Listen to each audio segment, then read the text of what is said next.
Good afternoon, everyone. Welcome to the Healthcare Workforce Commission's Open Forum number 2. My name is Sean Walker, and I'm so pleased to be the facilitator for today's meeting.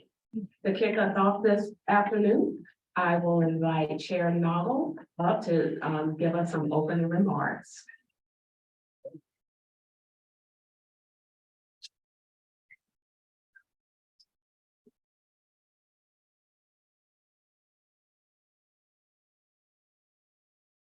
Good afternoon to our commission members that are here with us in person and to the other 5 or 6 that are also joining us online. So thank you for being with us and making the trip here to Albany.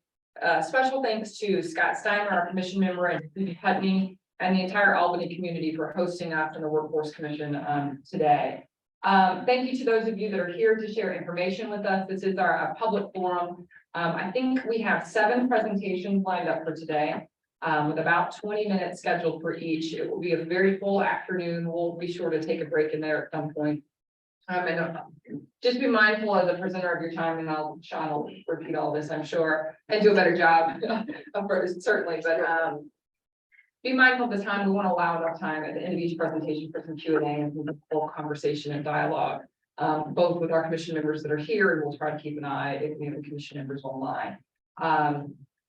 Our next meeting will be in Savannah later in November, and we will probably, as we hear public testimony from a number of organizations today, we will obviously then take that back, synthesize it. We want to hear from each of you, kind of your thoughts and feedback and where we are, and we'll quickly kind of turn the corner into taking everything that we've learned in terms of data and the input that we're receiving from the public and the constituencies that we're going to hear from, and turning the corner into what potential recommendations and what our ultimate report will look like, so that when we get into Savannah, we're really starting to talk about the meat of what this commission wants to put out.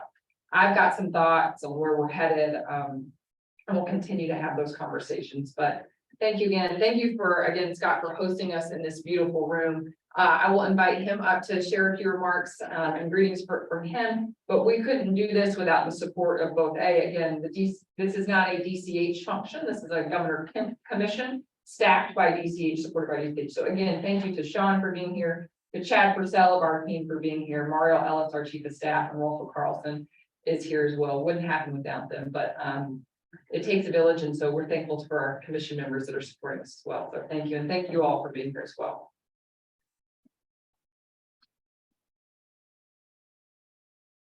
Well, good afternoon, everyone. My name is Scott Steiner. It's my privilege to be the president and CEO for Phoebe Putney Health System. And undoubtedly, when you drove here, hopefully you saw some of the greater parts of our state in agriculture. To tell you, when I came here for an interview, I was driving by some of the fields, and I grew up in the Midwest. So it wasn't that I wasn't familiar with agriculture, but I saw these big pink bundles and with white in the middle, and somebody said, well, that's cotton, and so it's always been a learning experience, but it's harvest season, so I'm sure undoubtedly you saw again the what keeps our great southern part of our state together, which is our agricultural community. And we're lucky to be able to serve the people of Southwest Georgia.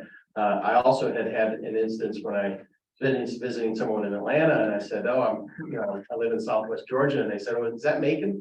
And so no, Macon's just a little bit further north, but we thank you for being here. We thank you for your work, and for my fellow commissioners, thank you, Commissioner Noddle, for what you're doing to help the healthcare partners in the state of Georgia. We certainly thank Governor Kemp for putting this together.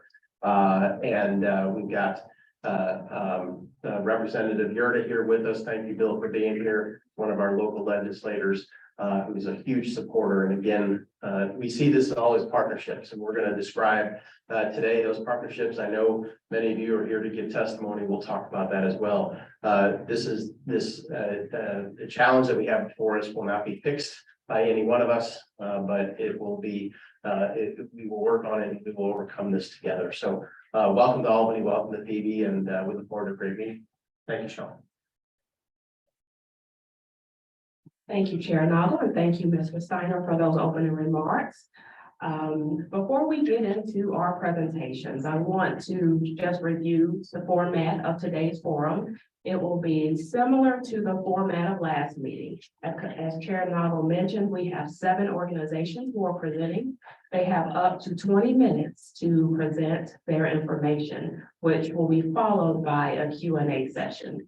We have a very full agenda. So I will closely monitor the time for each presentation and give you a gentle yet respectful nudge as you get close to your 20-minute mark. So presenters, please be mindful of the time.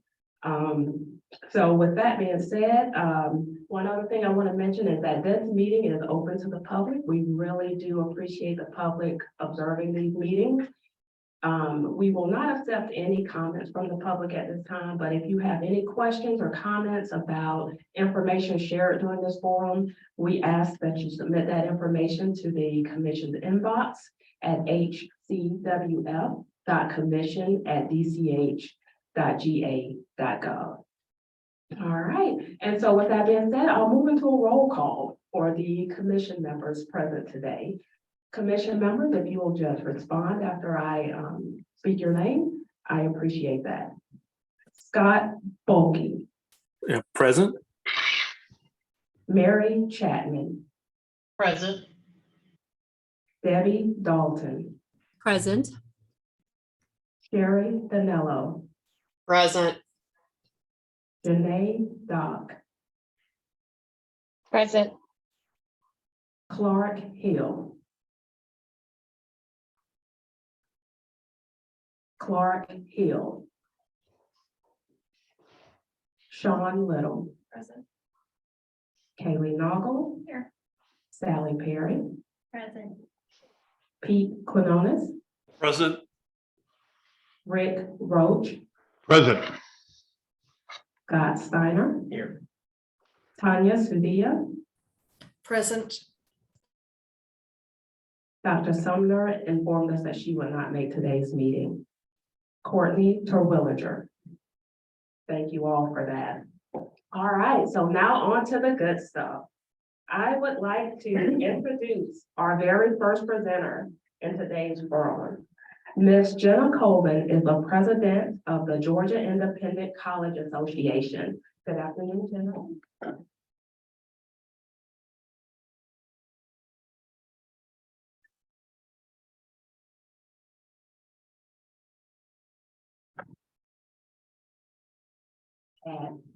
And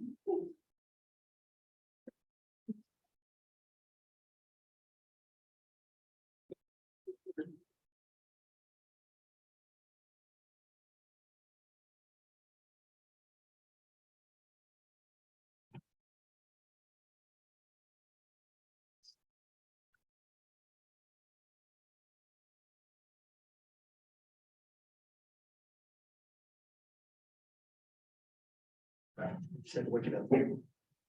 Sean.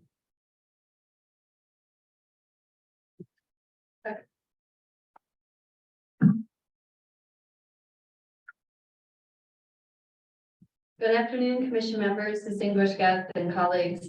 Thank you for the opportunity to provide testimony to the commission on this important topic. My name is Jenna Colvin, and I'm the president of the Georgia Independent College Association. I'm here on behalf of the 24 private, non-for-profit colleges accredited by SACS in Georgia. Thank you too for the kind remarks in recognition at the last commission meeting and support of the work of our colleges. I hope to use my time today to convey 3 key points. 1, we appreciate being part of the conversation. 2, our colleges are doing good work in this space. And 3, we hope to be part of the solutions presented to the governor, recommended to the governor. I want to start with a little bit of information about our institution. You can see on this map the schools that are part of GICA and the locations of their main campuses. In addition to the geographic distribution, our members offer students a rich diversity of choices and mission to pursue their higher education goals. No doubt you're familiar with the research institutions, Emory and Mercer. Our members also include liberal arts colleges, HBCUs, faith-related colleges, and single-gender institutions. Several of these colleges were recently recognized in the U.S. News and World Report rankings. A few of those recognitions are included in the yellow column on this slide. Collectively, our colleges enroll nearly 70,000 students, employ over 23,000 Georgians, and spend $3.9 billion a year in wages and salaries. Our students succeed by graduating on time with high demand degrees and critical thinking skills to solve today's complex problems. A point of pride is our four-year graduation rate, which is nearly 20% points higher than public institutions. And perhaps less appreciated is the fact that 49% of our undergraduate students identify as Black, Latinx, AAPI, Indigenous, or persons of color. And a benefit to the state of Georgia, for each student that chooses to attend a GICA institution for their college degree, taxpayers save over $25,000 over 4 years in formula funding to the university system. Many people are intimidated by the sticker price at our institutions. The truth is, most students attending our colleges are receiving financial aid and scholarships. In 2021, our colleges awarded $730.3 million in institutional and grant aid to students. You can see the average amount of institutional aid for each first-time full-time student is more than $20,000. 40% of the first-time full-time students at GICA institutions are eligible for the federal Pell Grant. Excuse me. To put that in perspective, in 2019, 93% of the Pell Grant recipients came from families that made less than $60,000 a year. Last year, our association provided nearly $600,000 in scholarships to students attending GICA institutions. And I'd be remiss if I didn't thank the governor and the General Assembly for the $90 million in student aid programs that benefit students attending our colleges. And that includes the TEG program, Hope and Zell Miller scholarships, student access loan, and the completion grant programs. I want to take a minute to talk about the incoming pool of students. In previous meetings, I've heard some remarks about the possibility of scholarships or funding directly to students. I want to share some data to help inform the commission members on this. In addition to the demographic cliff, which you may have heard about, which will reduce the number of 18-year-olds attending college in the near future, I'm also concerned about the loss of traditional college-age students to neighboring states. Annually, the SREB, or Southern Regional Education Board, a multi-state compact created by statute, publishes a higher education fact book. We asked our data scientists to prepare visualizations of some of their tables, and I want to share them with you. For the purpose of this exercise, I've included Georgia and the states that are touching it, which is a subset of the total SREB membership. Oops. This slide shows spending on education as a percentage of the total state budget. You can see that Georgia spends more than most on K through 12 and less than many on higher education. This slide shows that Georgia has the lowest home state college attendance in the Southeast. This slide shows that we're the only state with a net loss of first-time freshmen. And this slide shows we have the highest percentage of first-time students taking out loans by a significant factor. This slide shows the average loan amount for first-time students. And as I mentioned before, there are several state aid programs that benefit students attending private colleges. Our association advocates for these programs, and we're deeply appreciative that they exist. Our colleges benefit when students choose to attend our colleges. This is true for many of the states in the Southeast, and this slide shows that compared to nearby states, Georgians choosing to attend private colleges in Georgia receive less state aid than students in the nearby states. My takeaway is as you consider student scholarship programs, please include the students attending private colleges. Next, I want to talk about our contributions to the healthcare workforce. This is a list of the 13 colleges that offer nursing programs in Georgia. This is a map showing their locations. Here you can see the types of degrees offered by each college with the nursing program. And in the last meeting, I heard some questions about enrollment trends in the nursing programs. To provide some insight into that question, I had our researcher pull data on total completions or nursing degrees awarded over the past 3 years. As a reminder, this is completion data, not enrollment data. What I was excited to see in this slide is that the growth in production from the private colleges is that we've increased our nursing degrees awarded over the past 3 years by 31%. This slide is from the last meeting. You'll see two of the top producers of healthcare graduates in Georgia are members of GICA, Emory and Mercer. I appreciate the comment from the commissioner on the right-hand side of this slide, as it is confirmed in the data I provided earlier about our 4-year graduation rates and the demographics of our students. At the last meeting, I heard Dr. Sumner ask for information looking at healthcare workforce through a geographic lens rather than just statewide statistics. And I tried to provide a snapshot of that in the following slides. By way of background, we collect data from our colleges to include in the longitudinal database maintained by the Governor's Office of Student Achievement. We took that data, geocoded it, and had the data scientists create heat maps showing where our nursing students are from. The first slide shows the statewide totals. When I looked at the map, I realized that our 3 largest producers made it hard to see some of the contributions from the smaller schools. So I asked him to prepare individual maps for the 3 bid programs and then a slide with everybody else. And so here's Emory's nursing student population, Mercer's, and Grinnell up in Gainesville. Linda Buchanan, the president of Andrew College down here in Cuthbert, Georgia, tells me that nursing students want to live and work in rural Georgia, they need to be. And this slide shows how the other 10 colleges are educating nurses from across Georgia, including many rural communities. I'd like to take a minute to really drill down on a concrete example from Andrew College. Joining me today is Michelle Collins, who's the Assistant Director of Nursing at Andrew College. And this slide shows that each year the Robert Wood Johnson Foundation and the University of Wisconsin release the County Health Rankings and Roadmap Report. The rankings help us understand what influences how long and how well we'll live. They provide measures of the current overall health and health outcomes of each county in all 50 states. The map on the left shows the overall rankings of those 4 health factors in Georgia. You can see in the southwest corner of the state where Andrew College is located, has some of the lowest health rankings in the state. The orange dots on the map on the right shows where the 83 nurses who graduated from Andrew College between 2019 and 2021 are from.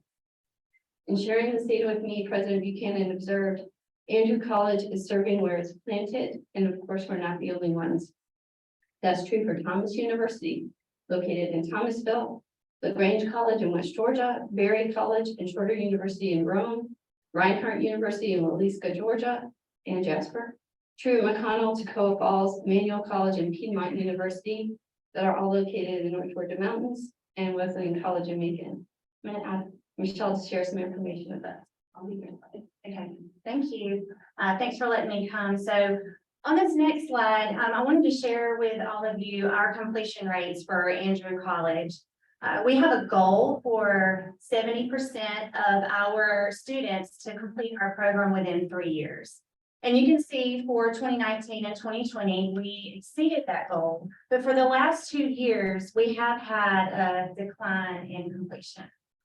And we attribute that to 2 main causes. One is there are students who simply just don't meet the progression requirements. That's expected. And frankly, that's part of the reason why we don't have a goal to have 100% completion. The other reason is we have capable students at Andrew College who simply can't afford to go to the college any longer. I've had conversations with students when it's time to register them for classes and they're, Ms. Collins, I'm sorry, I've got a $2,500 balance and I can't afford it any longer.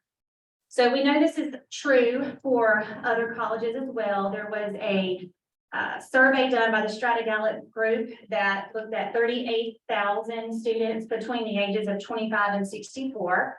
And the main reason they discovered for students not completing a degree had to do with work and trying to balance work and education. And then another report was done by the 2022 State of Higher Education that revealed the #1 reason for students to be admitted to a college and never enroll or withdrawal had to do with cost. So this next slide puts some numbers to that for you. For a capable student who has to withdraw because of an inability to pay at Andrew College, the average balance is $2,800. So we're not talking tens of thousands of dollars. I think oftentimes private schools kind of get a bad rap. You think, oh, your tuition extravagant, work is probably, $10, $20, $15,000, $2,800 is standing in the way of a student completing their degree. On average, a currently enrolled student has a balance of $4,800. So if they don't get that balance paid down by the spring, that's another group of students that may be saying, Ms. Collins, I can't afford it anymore. And this is where we think there's a tremendous opportunity to partner and come up with ways to give them the the financial backing to kind of pave the way for them to finish their degree. And with that, I'll pass it back over to you. Thanks, Jennifer. So I'm going to zoom out from rural Georgia and highlight the importance of having an R1 university with a global impact in Georgia. Last month was a big month for Emory. I don't want to steal their thunder, so I'm just going to hit 2 highlights. They celebrated the opening of their state-of-the-art nursing learning center, which is a $20.6 million, 70,000 square foot expansion featuring state-of-the-art simulation and professional development space designed to prepare students to engage in interactive technology and experiential learning environments that will enable them to be the next generation of nursing leaders. They also were identified by the U.S. News and World Report as being the 2nd best nursing program in the United States. Spend a minute talking about Mercer. You're lucky to have Dr. Jean Sumner, the Dean of Mercer School of Medicine, serving as a member of the commission. She is a transformational leader and an asset to the college and the state. I was nervous about having to provide testimony in front of her, so I slightly relieved that she wasn't able to join the meeting. So I'm going to give it a shot anyway. On this slide, you'll see that 86% of Mercer's student body is made up of Georgia residents. In the nursing program, that's 96% of the students are from Georgia. 42% of the incoming undergraduate freshmen identify as being pre-med. In addition to nursing, the School of Medicine has campuses located in Macon, Savannah, and Columbus. They only accept Georgia residents to the program, and 50% of the students in the incoming class are from counties in Georgia with less than 50,000 students. In Dr. Sumner's time, the program has grown from 240 students to 720 by 2026. In addition to training doctors for Georgia, in the School of Medicine, the College of Health Professions trains physical therapists, physician assistants, clinical psychologists, public health professionals, athletic trainers, and is adding occupational therapy in the next year. This slide shows the enrollment at the College of Pharmacy and the College of Nursing. And if you're not familiar with Bruton Parker College, it's a Baptist affiliated college in Mount Vernon, Georgia, near Vidalia. That's off I-16. Not counting their dual enrollment programs, in 2021, there were 226 students enrolled in the college. This fall, they will be welcoming their inaugural nursing class. And I talked with their president about the challenges of starting up a program. He noted that it takes significant resources. There's 2 or 3 years where you're putting faculty, program leader, faculty, and facilities in place before the students and the revenue comes. And so that's obviously a challenge. He encouraged the commission to consider incentives for nurses to go into teaching, to incentives for hospitals to provide more clinical training opportunities, and student loan repayment programs. With this slide, I'm going to highlight several programs at Brenau University to illustrate the concept their president, Ann Schleder, shared with me. She said, we're doing everything we can to add different and new students to the healthcare workforce in Georgia. So in addition to the programs designed for traditional 18 to 22-year-olds, Brenau is offering an ABSN or Accelerated BSN program that's available for students who majored in something else and now wants to be a nurse. They can come back and rather than pursuing an entire second degree in nursing, they can take this accelerated program and get to the workforce in a year. They also offer an ELMSN or entry level Master of Science in Nursing. This allows students who majored in something else to pursue a master's degree in nursing. All their programs have multiple start times. They offer online programs for working or adult learners. They offer a series of programs for working nurses with an online component and work in the hospitals. They offer a DNP, which is not a research degree, and this helps educate leaders with systems knowledge. And at Brenau, 60% of the students are first generation college students, 68% are non-white, and 90% stay in Georgia. Brenau isn't the only school in our association offering these types of programs. Another example is at Agnes Scott College. The last 26 years, they've offered a post-bac pre-med program that provides a path for people who want to go to medical school but may have majored in something else like music, business, or accounting. The program is designed for students who took little or no pre-med courses in their undergraduate programs or who completed those programs more than 5 years ago. A success story from that program, Rebecca Sanders graduated from Agnes Scott in 1997. She double majored in English and theater. After graduation, she went to work at the Santa Fe Opera and Atlanta's Seven Stages Theater. She felt called to go to medical school and returned to Agnes Scott for the post-bac pre-med program, and she's now in medical school at Mercer. One of the challenges identified was in the difficulty of starting up a program is the high equipment costs and the lab spaces needed for the program. With this slide, I wanted to share an innovative solution utilized by Reinhardt University. It's located in Waleska, Georgia.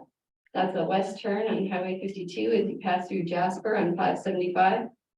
Reinhardt partnered with Piedmont Health Systems and the Pickens County School System to repurpose underused space owned by the school system in downtown Jasper. The college renovated and built out the space to host the nursing program, and it offered several benefits, including reducing their startup costs, injecting 100 students into the downtown Jasper economy, providing revenue to the school system, and it was closer to the new Piedmont Hospital located that's not as close to the Waleska campus. Trying to make sure I'm doing okay with time. Okay. In 2022, 2 of our colleges signed an articulation agreement allowing Point University students to easily transfer to the BSN program at LaGrange College. Each year, Point admits students as biology majors who desire to pursue a career in nursing. And this agreement allows the students who've completed 3 years of coursework at Point to have an expedited path to acquiring a nursing degree at LaGrange College. LaGrange's president, Susanna Baxter, said, LaGrange has nursing capacity and we have great partnerships with Wellstar. 100% of our nurses have jobs prior to graduation. Our local hospital just needs us to produce more of them. Here, I wanted to share 2 examples of programs used by the colleges to engage younger students. Picture on the left is from the Medical Scholars and Ivester Healthcare Scholars programs at Brenau, which give high school students an opportunity to experience firsthand careers that are in high demand. The program identifies and engages dual enrollment students who are interested in healthcare careers. To make sure they're really interested, they bring them over to the campus and take them to the anatomy and cadaver labs. And the quote on the right in the slide reflects the importance of this type of hands-on learning and programming for young learners. The second picture is from the Med Camp, a collaborative effort between Andrew College, Mercer University School of Medicine, and the Georgia Rural Health Innovation Center to help cultivate students in rural parts of Georgia for a career in healthcare. The participating students were selected from Randolph and Clay Middle School and had classes in areas including heart health, nutrition, lung health, and mental health. As I talked to several of our presidents in preparation for this program, there were some consistent themes and ideas threaded throughout those conversations. The challenges on the supply side of the equation include nursing faculty shortage, limited clinical sites, budget constraints, and the high cost of offering nursing programs, and the rigor and unmet financial needs of students pursuing nursing degrees. I also heard some ideas on solutions to address these challenges. On the nursing faculty shortage, many of our schools are interested in or pursuing a grow your own solution. As an example, Piedmont University encourages junior faculty with master's degrees to pursue their doctorate degree and pays 50% of the tuition for their graduate programs. For the clinical sites, a funding program that incentivizes hospitals to offer more clinical placement spots would be very helpful for several of our programs. Partnerships like the ones developed by Reinhardt are a way for the colleges to reduce their startup and operational costs. In addition to the space being provided by the local school system, Piedmont hospitals also provided expensive equipment that reduced their startup costs. And finally, as I mentioned, many of the students in our schools serve have significant financial needs, as they are the first in their family to attend college or come from families that are making less than $60,000. Scholarships or other funding mechanisms that help students with the aptitude and the interest stay in school and complete their in-field degrees would add more students to the healthcare workforce pipeline. Thank you for your attention, and I'm happy to try and answer any questions you might have.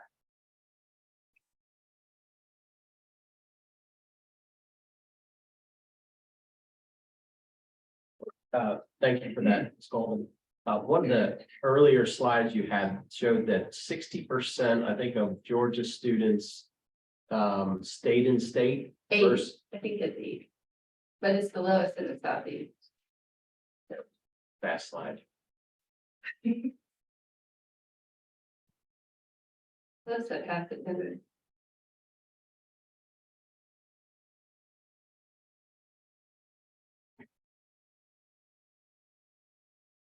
It's 80%. It's 80. Mhm. I was thinking it was 60. Any thoughts why Georgia would be lower versus South Carolina or Florida or? Well, one thing could be financial aid. I mean, our neighboring states have recruiters permanently located in Atlanta that are taking Georgia students out of the state.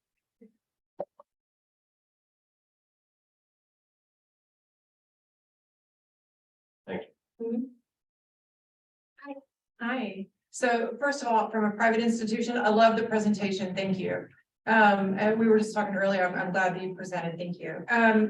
You stated earlier that the private college tuition, that we are getting state funds from the government and the state governor. What else can the commission make recommendation for? So in some of your slides, you were saying like travel, home, student loans, student debt, loan forgiveness. With already having, access to HOPE and tuition equalization and so on, what are the other recommendations that you feel legislatively can be supportive? Well, I know one thing that Florida offers is a supplemental grant for students that are interested in the high demand careers. And so that could be a way, right? So you get that all Georgia students would continue to receive the TEG. But if a student was interested in pursuing one of the high demand career fields, maybe they get an extra award amount. And then the other question I had was a little bit in what he was saying as well on one of the slides that was showing that the majority of, a large number are moving out of state. We have fantastic schools within the state. Is it primarily just because they're being recruited from other schools, or are those schools offering something that we're not offering within the state? Well, And you may not. it's hard to predict what 18-year-olds are going to choose. So working with 18-year-olds, I'm sure you appreciate that. So this is a net gain or loss. So obviously some of our colleges are recruiting students and bringing them into the state, but then we are also losing them. And so this statistic is showing that at a net level, we're losing more than we're bringing in. Thank you.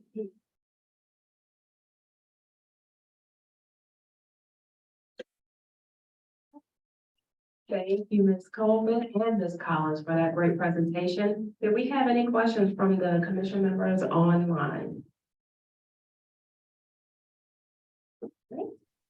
Hey, this is Renee. I just have a question out of curiosity.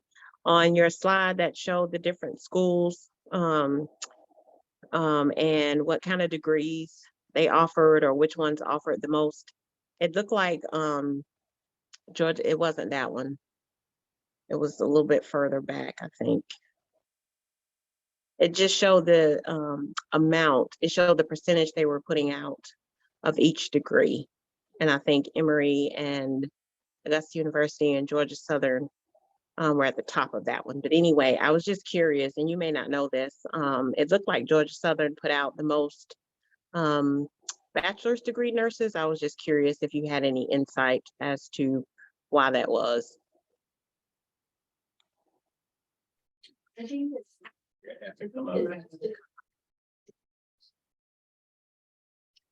I'm sorry, is it?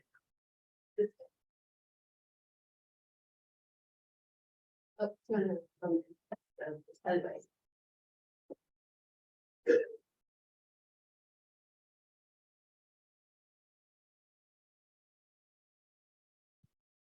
This slide? Yes. I don't know the answer. Okay, that's fine. It's just curiosity. Thank you so much for that.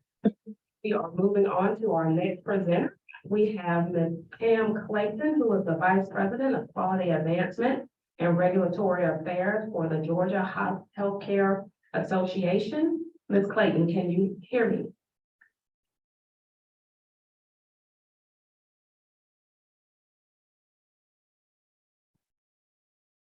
Are you unmuted, Ms. Clayton?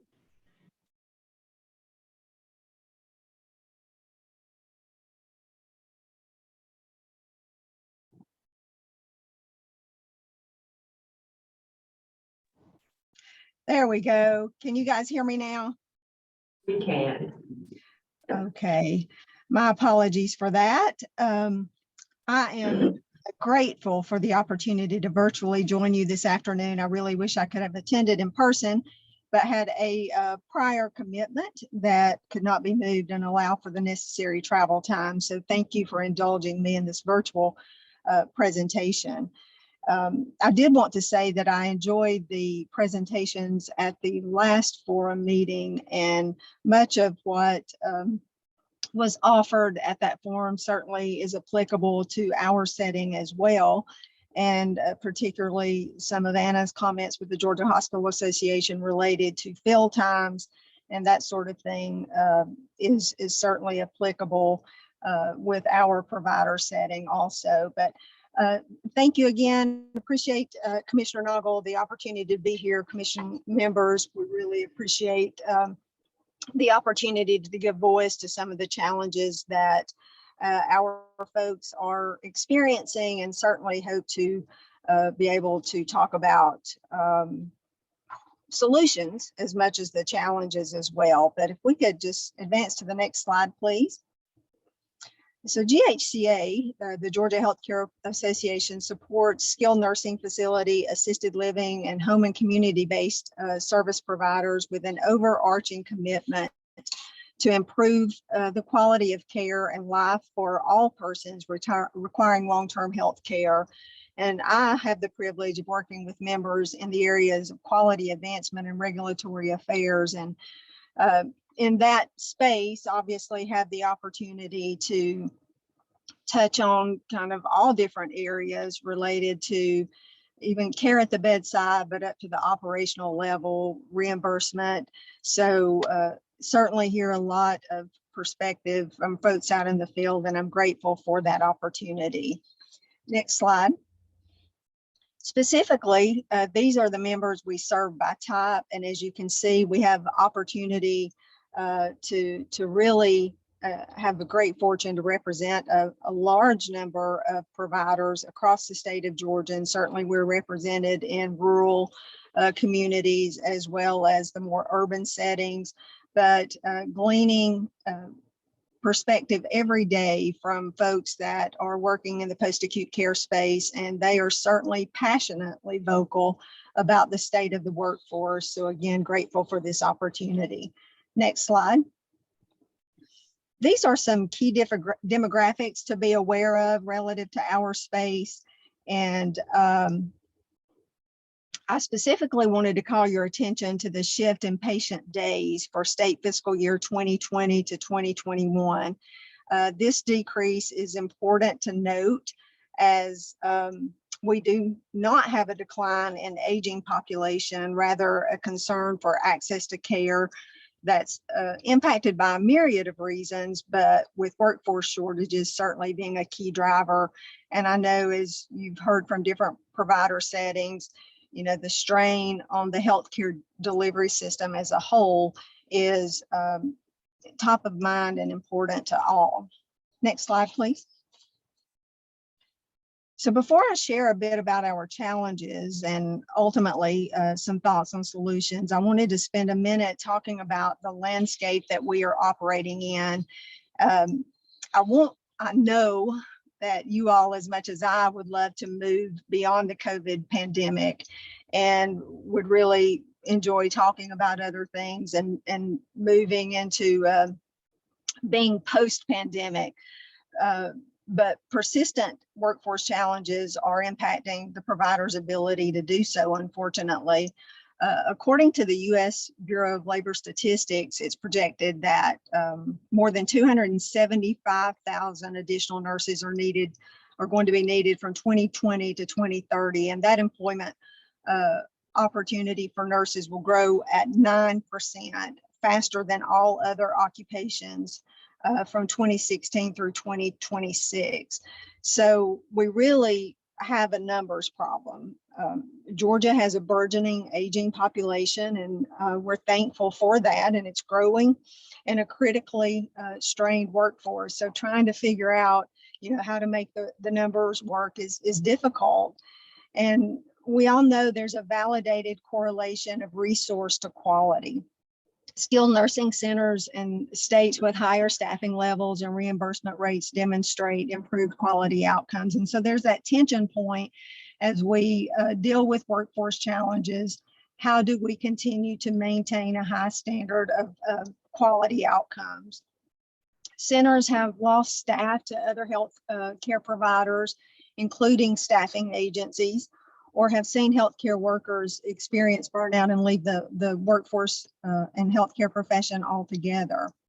Direct care staffing shortages have threatened access to care, as I just mentioned, and in the interest of quality outcomes, centers have unfortunately made the decision in many cases to decline admissions due to workforce shortages. And again, I know this impacts the healthcare delivery system as a whole. I get those phone calls from the hospitals, those case managers and discharge planners trying to find placement when they've had folks in the acute care setting longer than is optimal, and you know, trying to find solutions and local placement is often challenging, when in fact it's probably the prudent thing to hold off on making an admission unless that skilled nursing facility provider or other post-acute provider really feels that they can indeed meet the individual's comprehensive needs. Centers have obviously faced increased costs, just as others have across the healthcare system, associated with wage increases, hazard pay, retention bonuses, shift differentials, and overtime. And of course, that increased utilization of contract staffing. So again, it's, you know, the landscape that we're operating in, and how do we figure out a way to really ensure that we're continuing to meet the needs of Georgians across the state and do it in a quality way. Next slide. So the challenge before us to figure out how do we successfully transition to an endemic state. Like I said, I know we all probably wouldn't mind to remove the term COVID from our language on a permanent basis, but you know, we're still making that transition from pandemic to an endemic status, trying to be better prepared for the next pandemic or disaster, and continue to evolve as a leader in healthcare innovation and delivery. And, you know, how do we do that in the face of some of the challenges that we have? Specifically, we know that we were challenged pre-pandemic to recruit and retain an adequate workforce, and that's only intensified as a result of the pandemic. As I mentioned earlier, direct care workers are leaving the profession altogether due to burnout and compassion fatigue. I heard not that long ago of a registered nurse that had was leaving the profession to go serve as a truck driver. And as a nurse myself, you know, I certainly, kind of immediately felt compassion for her and what must have driven that decision, but also it was just really kind of startling to hear that. Nursing centers are competing for employees with other healthcare settings as well as warehouse and manufacturing jobs. Great to have, the job growth that we do, but we're challenged to be able to compete against those higher wages and benefits and be able to continue to invest in other resources necessary and systems necessary to provide quality of care. Delays in nurse aid certification testing due to closures of test sites and shortage of examiners has threatened providers' ability to retain temporary nurse aides that have been so vital and served with dedication throughout the pandemic. We're grateful to DCH and folks for working really hard to get the extension of the waiver, the 1135 waiver that will allow the temporary nurse aides to continue to work in our centers. That was expiring on October the 6th, and we were grateful to get the news that that would be extended, but still yet those same challenges that prevented them from being able to test and train to become fully certified and continue working in our setting will exist and continue to exist into the near future if we don't address some of the challenges that are causing the delays and the bottleneck. But again, very grateful for the work of the department to get that extension in place. Hospitals are increasing their LPN complement due to RN shortage, and certainly I can understand that, but that further strains that key labor pool for the skilled nursing facilities and assisted living and home and community-based service providers. The public image of long-term care, unfortunately, has been adversely impacted by the pandemic. We knew that we were serving the most vulnerable population, and yet no one could dispute that there's been significant loss over the course of the pandemic, and that has had an impact in the public conversation. We're grateful to be working with the University of Georgia through a grant that they received from CDC and other key stakeholders, the Georgia DPH, Department of Public Health, and the Quality Improvement Organization for the state of Georgia. They're really focused on helping us to develop the talent pipeline, and a part of that is to speak to that public image piece. And so we're excited about the potential there. But again, having to acknowledge that with some of the narrative that has been out there in media, that impacts the ability to reach out and say, come on over and join us and be a part of this really critical mission and serve in our workforce. So we definitely have got to make some gains in that area. Staffing agencies are aggressively recruiting staff, even doing so in the nursing center parking lots, if you can imagine that. And so that's been a real challenge. And of course, high agency utilization and inconsistent staffing models have an adverse impact on employee morale and resident and family satisfaction. So certainly necessary for us to utilize agency staff, but yet challenging to maintain those high quality outcomes because there's just not the understanding of systems and processes that those full-time employees within skilled nursing centers have. And so continuity in care is disrupted to some degree with high agency utilization rates. Next slide. And so in the face of all of those challenges that I just mentioned, we are trying to navigate that in an environment where we have unprecedented low unemployment rates.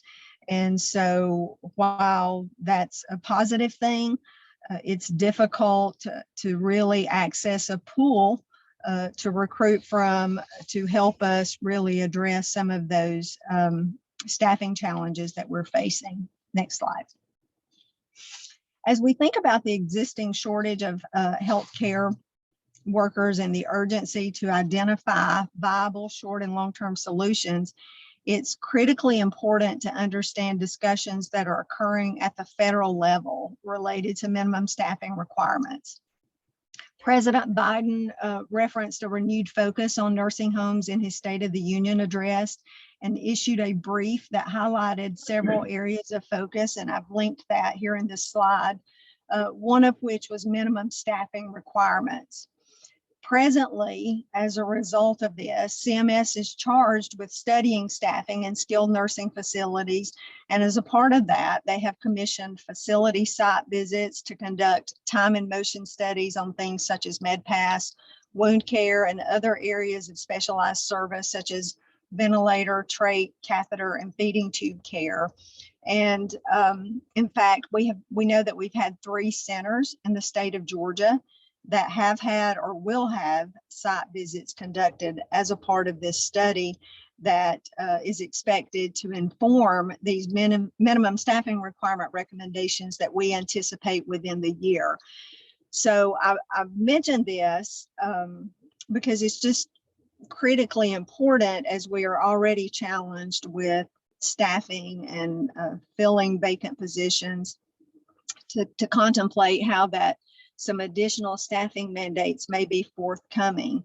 It remains to be seen how far they will go in the face of a national workforce crisis, but GHCA has provided comment urging CMS to consider the current state and also the latent effects of the pandemic on the mental health of healthcare workers and the need to consider the multidisciplinary team when evaluating staffing. A holistic, person-centered plan of care involves nursing for sure, but also requires others such as social service, respiratory therapists, occupational therapists, physical therapists, et cetera, activity professionals, chaplains, nutritional services. So I think as we think about, really delivering high quality, person-centered care, the conversation needs to expand beyond nursing. And again, that's coming from a nurse, but there is a really critical multidisciplinary team approach that's needed in order to provide a holistic, person-centered plan of care. Next slide. So over the next several slides, I'm going to share some aggregate data, but I first wanted to provide information from a survey that we recently did to glean real-time information for the temporary nurse aid waiver extension request. It was a really quick turnaround, but there were 178 respondents, which is a good representative sample of our skilled nursing facility providers. I think you would agree with that. It is important to note that the respondents did not necessarily respond to every question, so I want to be fully transparent in saying that. But in this snapshot of 178 providers, 64% of the respondents indicated they are currently utilizing agency staff to supplement unfilled positions. And that was primarily in the area of licensed nurses and CNAs. 52% of respondents indicated agency utilization has increased in the past 3 months. So I thought that was really interesting as we think about how are we doing in terms of emerging from the pandemic, transitioning, pivoting to an endemic status. The fact that 52% of those respondents indicated they have had an increase in agency utilization in the past 3 months was pretty sobering for me. 60% of respondents stated they have decreased census due to workforce shortages. So again, an important highlight as we contemplate the strain on the healthcare delivery system as a whole. 100 of those 178 respondents, they represented 1,167 vacant positions. So when you think about Georgia's unemployment rate and you think about that number of vacancies, it's a pretty daunting task to think about recruiting the folks that we need. And 44% of respondents indicated they have experienced turnover in the director of nursing and or the administrator position in the past 6 months. Stable leadership is really key to having and growing an adequate and competent workforce. So again, I think this is a significant number that we need to be aware of. And certainly the respondents indicated that they are,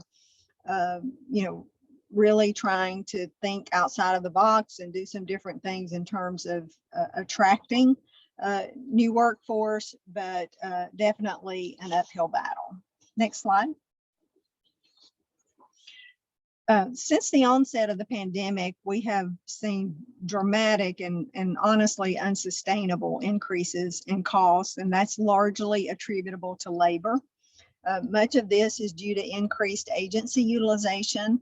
And while providers try to put safeguards in place through contractual arrangements with staffing agencies, the potential adverse impact on care outcomes due to inconsistent staffing cannot be overstated. And I don't like to be an alarmist, but at the same time, I think Dr. Sumner and other folk, Dr. Hill, other folks on the commission would agree that that consistent, stable staffing is really critical to quality outcomes.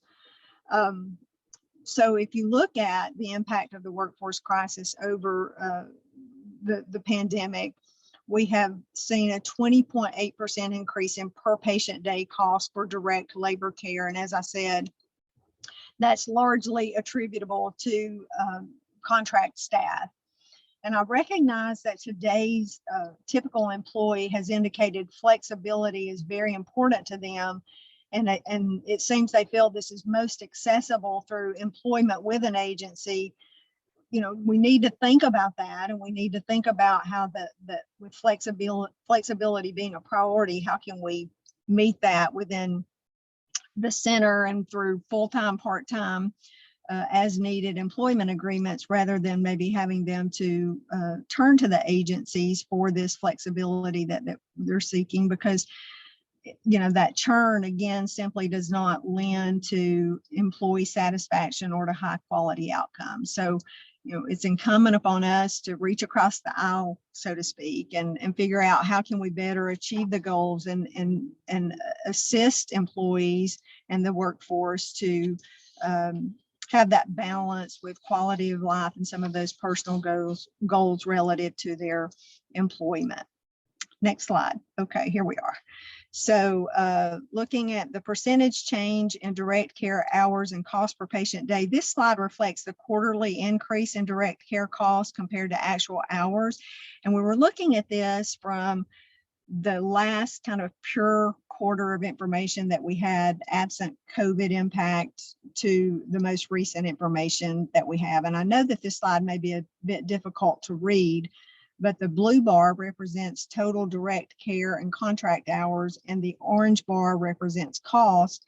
And so as you can readily see, this is definitely not what we want to see, that we have fewer total hours, but at a much higher cost. Next slide.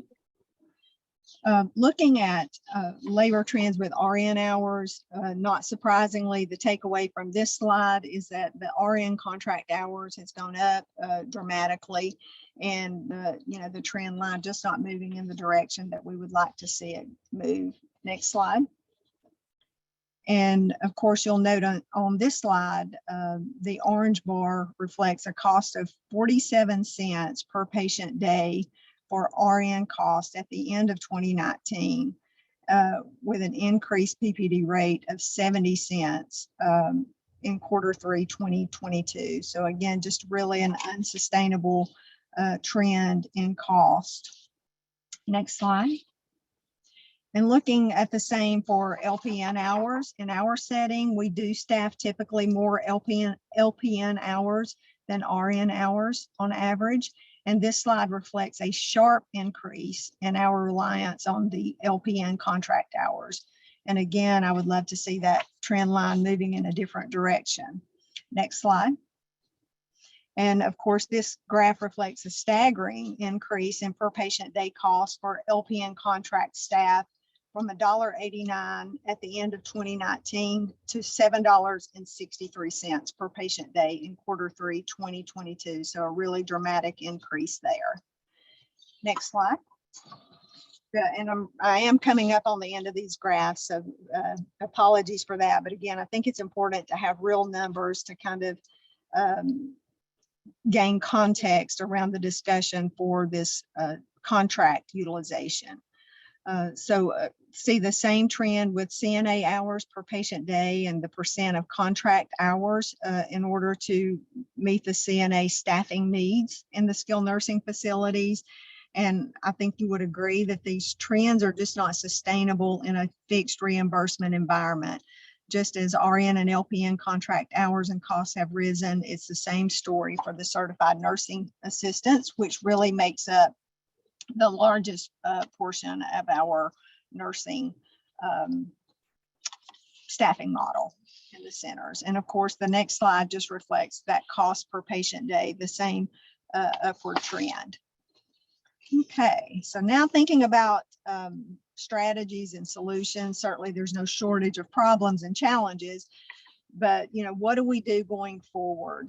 And as with most anything in life, solutions, best practice will be found through effective communication and collaboration. And so I'm grateful for the opportunity to work with the various stakeholders across agencies and associations and provider groups to identify a way forward. And we can find a way forward, though it feels like a really tough time for a long time now. I'm particularly excited about the work going on in the College and Career Academy and Technical College system space. These efforts have been well highlighted in some of the presentations, and I know some of the presentations yet to come. And they were also highlighted at the recent Lieutenant Governor's Business and Education Summit and at the Charter System Foundation Conference. And so we're excited to see what we can learn and build upon from the 4C Phoebe project, as well as Governor Kemp's GEAR-funded CNA pilot. I'm really excited about the work getting started there. As a matter of fact, I think there's a call occurring right now with the regional folks that are participating in that. And it's just simply critical that education partners connect with local providers to ensure that needs are being met and work-based learning and employment opportunities are maximized. And I know that U-Science is an application that's used to gauge student aptitude and interest in the school setting. I think it even starts in middle school and can provide rich data to allow for early outreach to build the talent pipeline as well as inform program development. We need to ensure that the data is mined and shared in a relatable way with stakeholders so that they can be reaching out and trying to work with those students early that have aptitude and interest in healthcare, and also can develop those programs that will most realistically meet the needs of our profession. And of course, Ms. Clayton, I'm sorry to interrupt you. Your time is winding down, so if you can finalize your presentation, we'd appreciate it. Thank you. All right, thank you.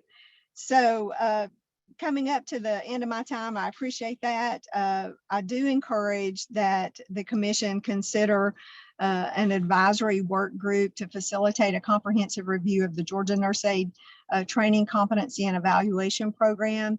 There are just some challenges there that I think that with just some time in looking at the processes and the requirements that are in place, making sure that we, while that we ensure the curriculum aligns with federal requirements, that it does not include discretionary requirements that extend time to certification and integration into workforce. So really excited to engage around that effort if at all possible. And I will pause now and take questions if we have time. Yes, we do. Do any of the commission members have questions for Ms. Clayton? Any commission members online? All right, thank you so much, Ms. Clayton, for that presentation. We appreciate it. Thank you all. All right, our next presenter is Mr. Ronald Bean, who is the Chief Executive Officer at the South Georgia Medical Center.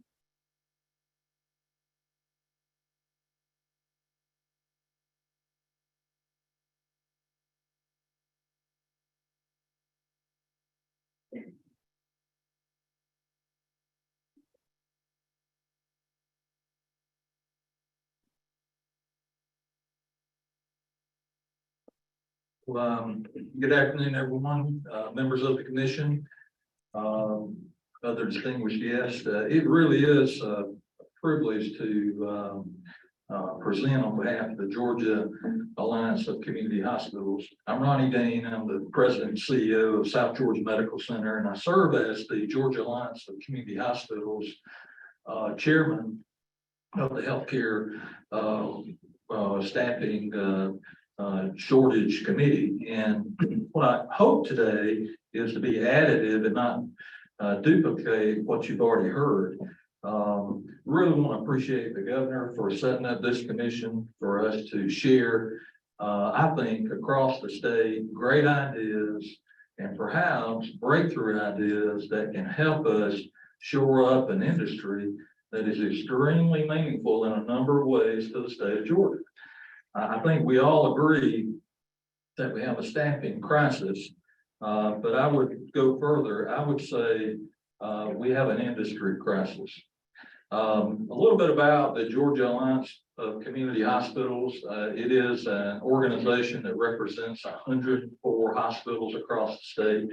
My organization, South Georgia Medical Center, is one. It represents, again, 104 nonprofit hospitals throughout Georgia. These hospitals range in the size and scope from small, rural, standalone hospitals, critical access hospitals, to large multi-campus hospitals throughout, again, the state. It's so very important that the actions that come out of the work of the commission be meaningful and impactful because of what your hospitals and health delivery systems are facing throughout the state. You've heard meaningful testimony from others today, included excellent presentations. You've heard from Hannah Adams with the GHA, which was excellent underpinning the issue with salient and understandable data points. And today you're going to hear from our membership in the Georgia Alliance of Community Hospitals survey results that I think further underpins not only what it is hospitals and health delivery systems are facing, but perhaps recommendations that could be labeled as short-term, midterm, and long-term. And with that, let me just get started. I'd like to tell you a little bit about South Georgia Medical Center. We're located main hospital in Valdosta, Georgia. We are South Georgia.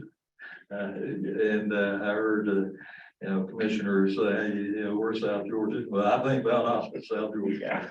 Not making. And we operate 4 hospital campuses in Lowndes, Berrien, and Lanier County. We are an authority hospital. Our board is appointed by the city and the county, Valdosta, Lowndes County. We operate a 62-bed long-term care facility, 103-bed personal care facility. We operate the region's only 15-bed inpatient hospice facility. We are a teaching hospital. We have launched internal medicine residency training programs in affiliation with Mercury University. We operate a large number of primary care and specialty physician clinics throughout a 3-county region. We are responsible for the region's EMS service in 4 counties. We underpin, alongside of our other healthcare delivery partners, the fabric of healthcare access for South Georgia, and we're very proud of that. We employ nearly 3,000 employees, healthcare professionals in a variety of jobs. 600 physicians and other providers are on our staff. These individuals, they come from a variety of backgrounds. They have relocated to South Georgia in many cases, and they now call Georgia their home. It's been estimated that our local economic impact alone is nearly $1 billion. The halo impact for jobs created is nearing 10,000 jobs.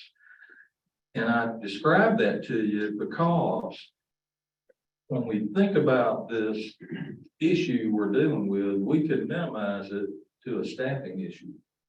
But we believe it's an industry crisis issue. You see, Georgia's economy depends on our hospitals. Rural hospitals on average support 60 jobs, healthcare jobs, 499 non-health jobs. Hospital, can drive employment in a community, and when a hospital closes or when it feels vulnerable, what does it do? It retracts, and then services are limited, and so is job growth as a result of it. Hospitals in Georgia, many have either closed in past years or they're vulnerable. This has been analyzed and comes from reports prior to my arrival. But you can see on the left, the stars represent hospital closures throughout the state of Georgia. The flags on the right are the hospitals that are considered vulnerable. We think it's vitally important that the healthcare staffing crisis be prioritized from a industry standpoint in order to save Georgia's hospitals.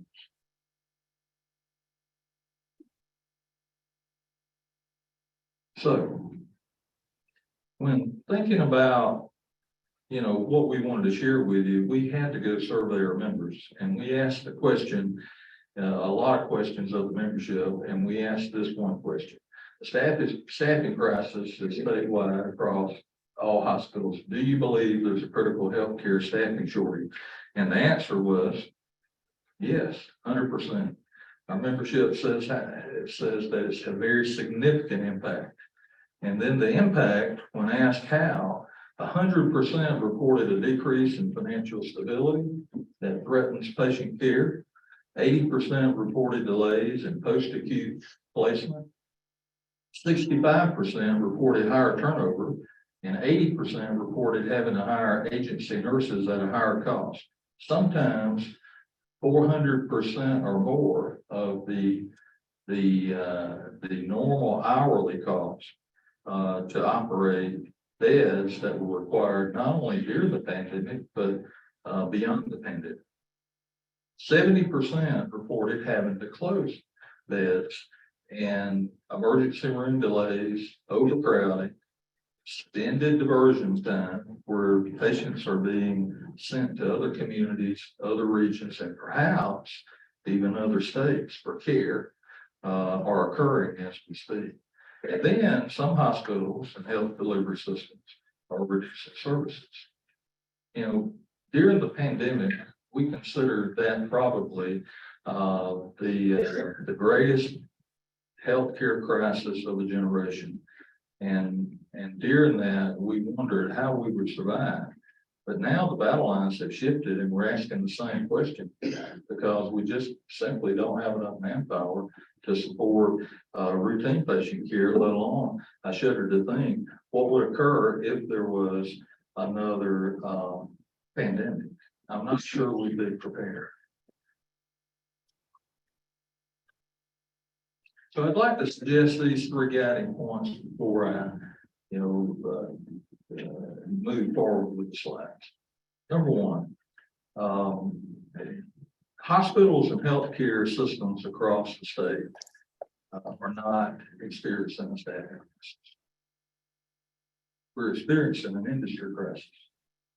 Hospitals and healthcare delivery systems across the state represent an industry that underpins hundreds of thousands of jobs, billions of dollars in economic impact, and supports this state's #1 status of being the place to grow a business among the many options throughout the United States. Thanks to the governor's leadership and the legislature and others, we have a great climate here. But I would say thanks to the hospitals and healthcare delivery systems across the state for being there to support these industries. Second, the very reason hospitals and healthcare delivery systems exist is being undermined to a point that access to needed health care is or will be limited, if not addressed immediately. We exist for one reason and one reason only, and that's to take care of people. It's important that we not let these inconsistencies linger long. It's important that the actions we take help these hospitals and healthcare delivery systems continue to operate so as to fulfill their mission. And I'd say the third point, it's, investing in the healthcare workforce is not a handout, it's a handout. It has a direct return on investment. We've just talked about the economic impact. My organization multiply that throughout the state. But let's just talk about the socioeconomic impact. All that's been talked about already and represented in the testimony that you heard today. Every time we create a slot for someone to go to college, learn a valuable skill that can be applied in these settings, has a lasting impact on their lives, their families' lives for generations to come. See, my story is very similar. I grew up in a rural setting, neighboring state, honestly, with very little direction for my life. There was a slot available for me to attend an associate's degree program within respiratory therapist. 40 years later, I'm standing before you in Georgia and talking about healthcare workforce development. And the impact of that opportunity is significant. So I would say investing whatever funds we need is good for Georgia. And what we want to press upon the commission and others that will be deliberating where to invest our money, we would say invest in the healthcare workforce. See, a good friend and colleague of mine, he oftentimes talks in various plain spoken language, and sometimes we get caught up in, ideas and, just really discussions that are meaningless. But he boils this situation down to this real analogy, I think. And what he says is, when a seat at the table of a favorite local restaurant is left vacant because there's a shortage of staff, what is it? It's a mere inconvenience. We wait a little longer. But when there's a bed in the emergency room and local ER, maybe closest place for care, and it's not staffed, what does that mean? Life or death. So I think developing jobs and job growth is important across the state, but now is the time to prioritize healthcare workforce job growth. So that being said, we recognize, and I do, and others that operate hospitals and healthcare delivery systems, that money matters.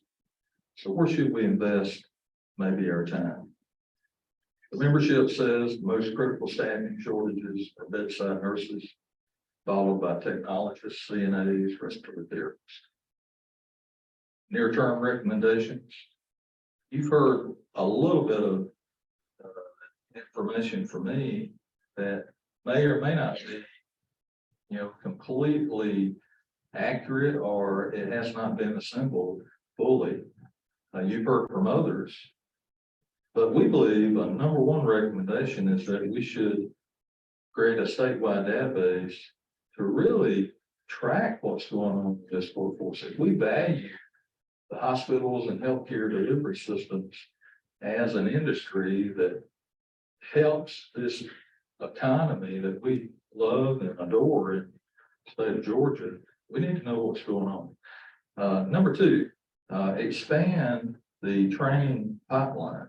That's been talked about already. What we believe is that qualified applicants that want to go to school, want to go to a training program, they need to be able to find a slot.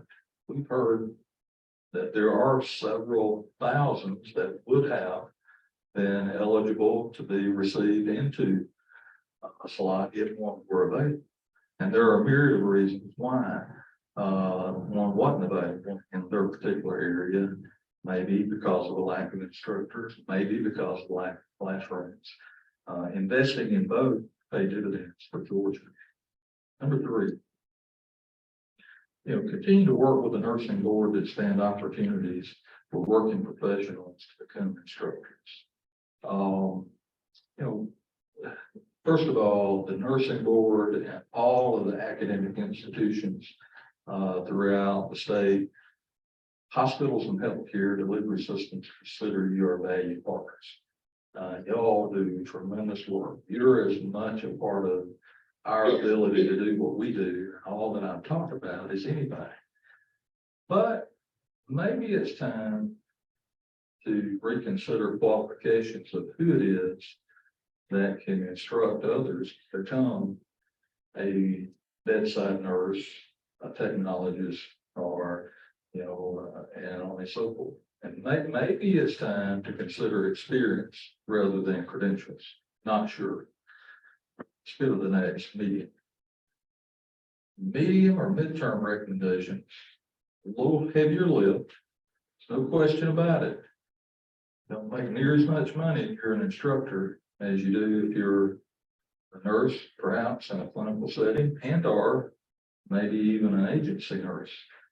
We think we need to get the pay for instructors such that Georgia is an attractive place for people to want to teach.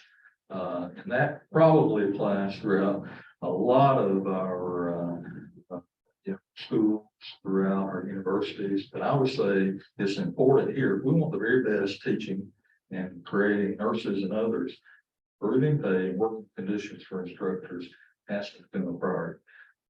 Number 2, we're going to make nursing and other bedside professions more attractive. Well, what does that mean? Well, we need better understanding of why they're leaving the field. Nurses and others are just leaving the field. And a lot of that we have, as an employer, I have a lot to do with that. But studying it and finding out what it is, perhaps an initiative to survey and gather more data that could be actionable, could help us better address the issue. Partnerships between hospitals, healthcare delivery systems, and local schools are happening organically. Right here in Albany, what Phoebe, Albany State, and others are doing is a great example. In South Georgia Medical Center, our LPN to RN Bridge program came out of philanthropy and folks wanting to help.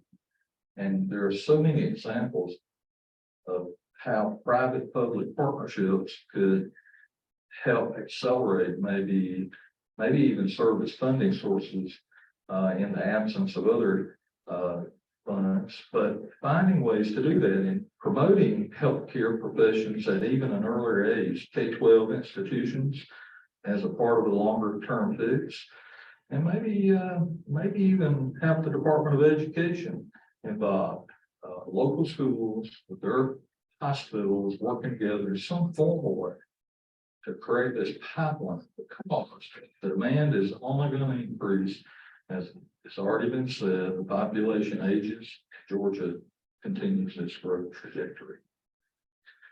Long term, career paths for healthcare workforce professionals to move upward in their career while maintaining bedside responsibilities. I've already mentioned the LPN to RN Bridge program, where a working LPN can bridge to become an RN. Well, CNAs to LPNs, LPNs to RNs, RNs to APRNs. And that's just in nursing. And we're not talking about nursing only, but that is the #1 need of our membership right now. But establishing such a pathway should and can increase the number of bedside nurses. Dual enrollment programs are extremely positive, whereby someone can all but finish their college education and develop the skills that'll be needed before leaving high school. And then 3, again, invest in our industry by perhaps creating a Hope Scholarship for healthcare professionals. Perhaps need-based incentives to retain, recruit, and develop bedside nurses and other needed workforce professionals. The idea would be to make Georgia not only a great place to receive healthcare, a great place to practice medicine, but the best place for the healthcare workforce to want to work. And that investment, again, has a direct return. In addition to these recommendations, we also strongly believe that we should support any type of legislation that to the fullest extent of the law, someone that assaults or creates a violent act toward a healthcare professional in any setting should have still penalties. That legislation should be there. We need to speak to our healthcare workforce to care about them, and that we're going to do something to have to protect them. And then secondly, I would say we should fend off any efforts, any proposals that undermines financial stability of hospitals and healthcare systems throughout the state. Anything that's coming through that can undermine what's going on, because again, hospitals and health delivery systems are not looking for a handout. They're looking for a handout. During the COVID-19 pandemic, we saw a remarkable workforce come together. They did just incredible things. It happened right here in this very institution I stand. So proud of Scott and his team and what they did. And we watched from afar, and it was just incredible what was happening right before our eyes. And then all of a sudden we're in the back, and then others are in the back. And then all the entities, public and everybody's in the back. And there was such a grateful community that came around the organizations throughout. And we were so happy and pleased that we were able to respond. And it was a great feeling to know that these institutions were staffed with qualified, willing, capable individuals that could respond during this time. And it was almost like we didn't know how it would go down, but then it appeared that, hey, they've got this. I can tell you, every member organization of the Georgia Alliance of Community Hospitals wants to feel that way and wants to feel that from their community. But right now, it's really difficult. And I just say to the commission, as you deliberate, think about the opportunity that we have, not only on the fronts I've talked about, but what do we need to do to further strengthen this system coming off of what we've been over the last couple of years? Because quite honestly, as one responsible for operating the health delivery system, I would say it's a little fragile right now. And I'm not an alarmist either, but we need to figure out a way to handle these great institutions, not only for pandemic related reasons, but for what's coming through our doors right now. Consistency of care equals quality of care. Thank you again for the opportunity to speak to you on behalf of the Alliance, and certainly welcome any questions that you might have. Appreciate it, each one of you and what you represent, what you'll do as a commission. It's already been helpful, and I appreciate that.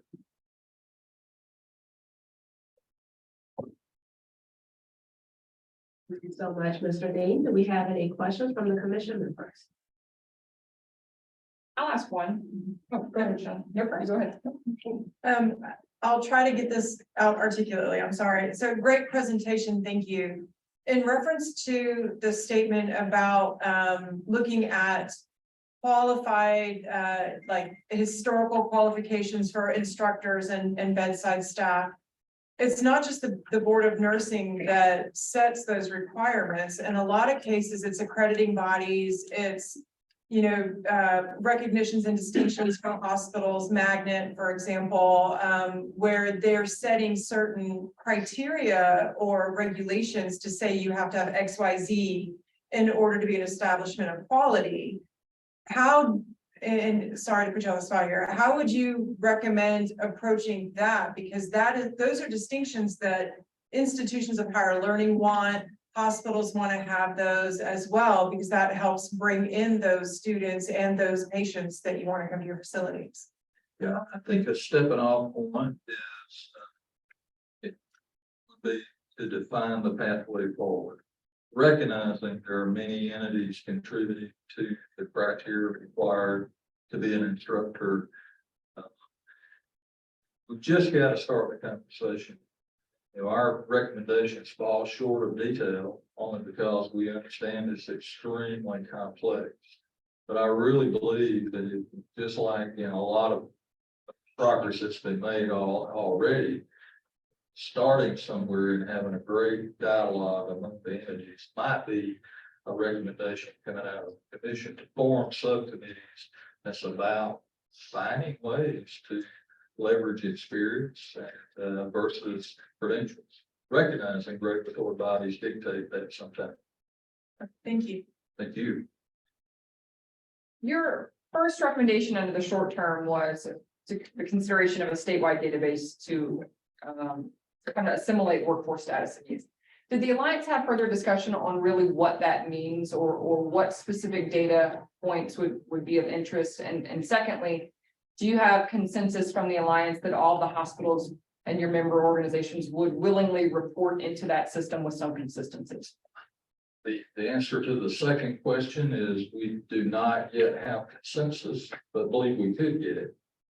The first question is the data points probably would be about forecasting demand versus future supply. And then deciding where that data would come from would be a matter of a committee working perhaps from the department or whatever.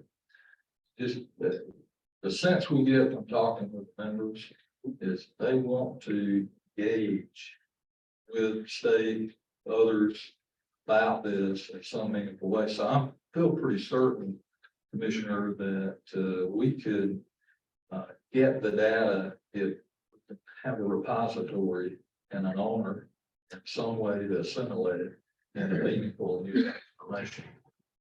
So maybe it starts with a data gathering type committee.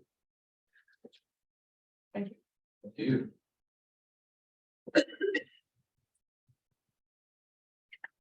Any questions from the members online, commission members online? All right, well, thanks again, Mr. Dean, for the presentation. All right, our next organization as presented is Phoebe Putney Memorial Hospital. We have Dr. Tracy Super, who's a Vice President of Education.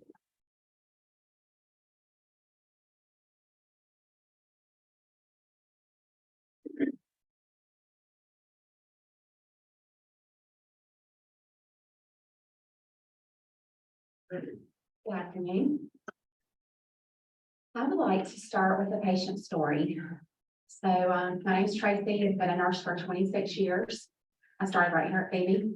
So for the purposes of this story, I'm going to use the name of Mr. Jones because we don't call people by their name and share it. But as I was a nurse working at the bedside, I had the privilege of caring for Mr. Jones and his family. He was a patient who came in and out of the hospital quite often with congestive heart failure and end-stage cardiomyopathy. I got extremely close with his family. He and his wife have been married for 38 years. He had adult children. I took care of him over a series of weeks and months, really, as he got sicker.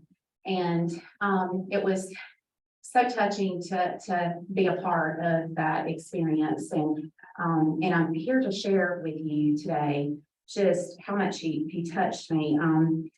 It was in November. I remember it was very cold, and he lost consciousness on my third 12-hour shift working. I stayed after I got off work at 7 on that night, held hands with his family around his bed, and I was there when he took his last breaths. And I will never forget it.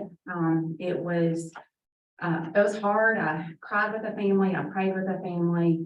I stayed, I took that on my third 12-hour shift, and I stayed 3 hours after. And after the family left, and I grabbed my tech and provided him with the most gentle postmortem care. And it's an experience I'll always remember, because I had so many moments that I'd share with him and his family over the years that just touched me as a nurse. And then I went home, and I took a shower, and I got in bed sometime after midnight. I think I cried myself to sleep, and I got up the next day and did it all over again on my fourth 12-hour shift. So why do I share that with you? Not to get a pat on the back or good job, Tracy. I share that because I'm a nurse. That's what nurses do. That's what healthcare workers do. We do it every single day of our lives. And I share it because we don't need to forget that this is really about our patients. I'm humbled and honored to be able to be in front of you today to share this story. And also to tell you about how we at Phoebe have worked tirelessly to make sure that we have a pipeline of nurses to take care of patients like Mr. Jones. And that's the reality of the situation. Oh, and I didn't start my slide deck. I'm sorry.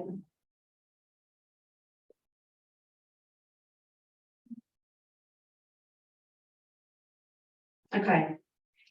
So with that being said, thank you to the commission, thank you to the governor, to the legislature for your investment in helping us solve this workforce crisis. We all know that we're short over 28,000 nurses. That's only going to get worse. That's here in our state in Georgia.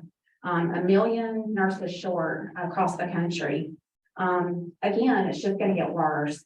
So it's very concerning to the amount of money that we're having to spend on contract labor costs to sustain care for patients like Mr. Jones. Is simply just not manageable long term. And this is money, quite honestly, that's leaving our region. It's leaving the state in some cases and going to other communities. So I'd like to just talk briefly about how this is impacting Georgia here in our workforce. So just take a moment to digest. Let me go back. Sorry, I'm having slide issues. Okay, so take a look at the slide right here. We're ranked 49 out of 50. Does that kind of get you in the gut? Because it hits me in the gut. That's for the total number of registered nurses compared to population. We kind of already talked about this. I don't want to, get it just talk about this forever, but when you look at Georgia compared to other states, this is concerning. It certainly raises awareness. It's frightening because it just doesn't, it impacts all of us. That could be, us or our family member that is in the hospital. We don't choose to be sick. It's just a matter of time when we will be, because we're all going to get sick sometime and probably end up in the hospital. And we need nurses and healthcare workers to take care of those patients. So what can we do? What are some pathways for action? So over the next few slides, you're going to see some recommendations that we kind of come together as our team and have been working on, and some suggestions about some things that maybe we can do. I think we all know that data is a huge pain point. In order to know how to solve the problem, we first have to get a handle on the data. We've already heard that today.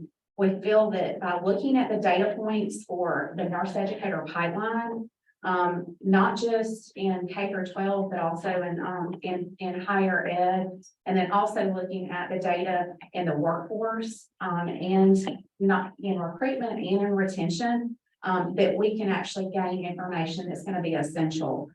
It's gonna take secondary, post-secondary, and workforce all together to collect it and report it.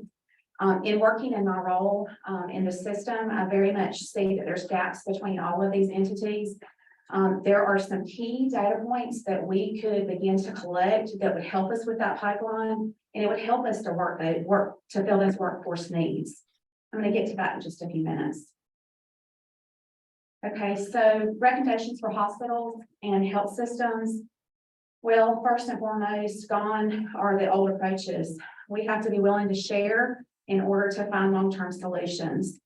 Now, more than ever, we have to explore innovative recruitment and retention strategies that leverage our technology.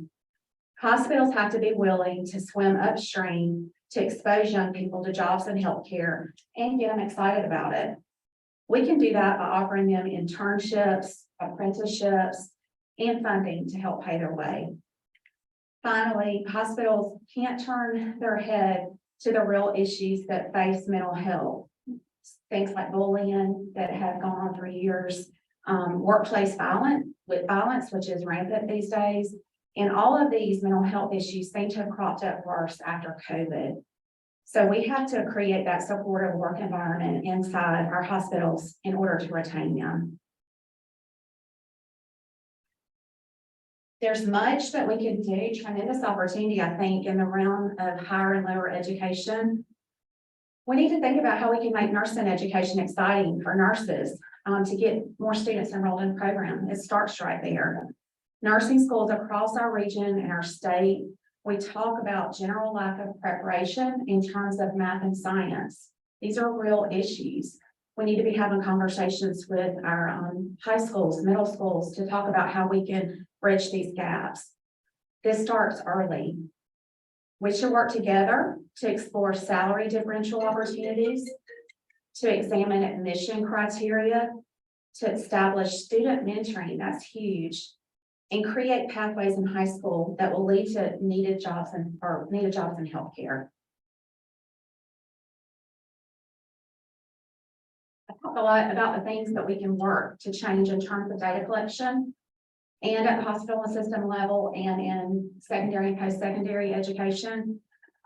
We feel like that there are two specific areas under policy action that could be low-hanging fruit in order to make change. You're going to see those on the next couple of slides, but I just wanted to point out a couple of things here. I know my friends at Georgia Board of Nursing are here today, and we are so thankful for the recent changes to the faculty-student ratio in the classroom and the clinical setting. This was tremendous in terms of helping get more students in the clinical setting and more faculty.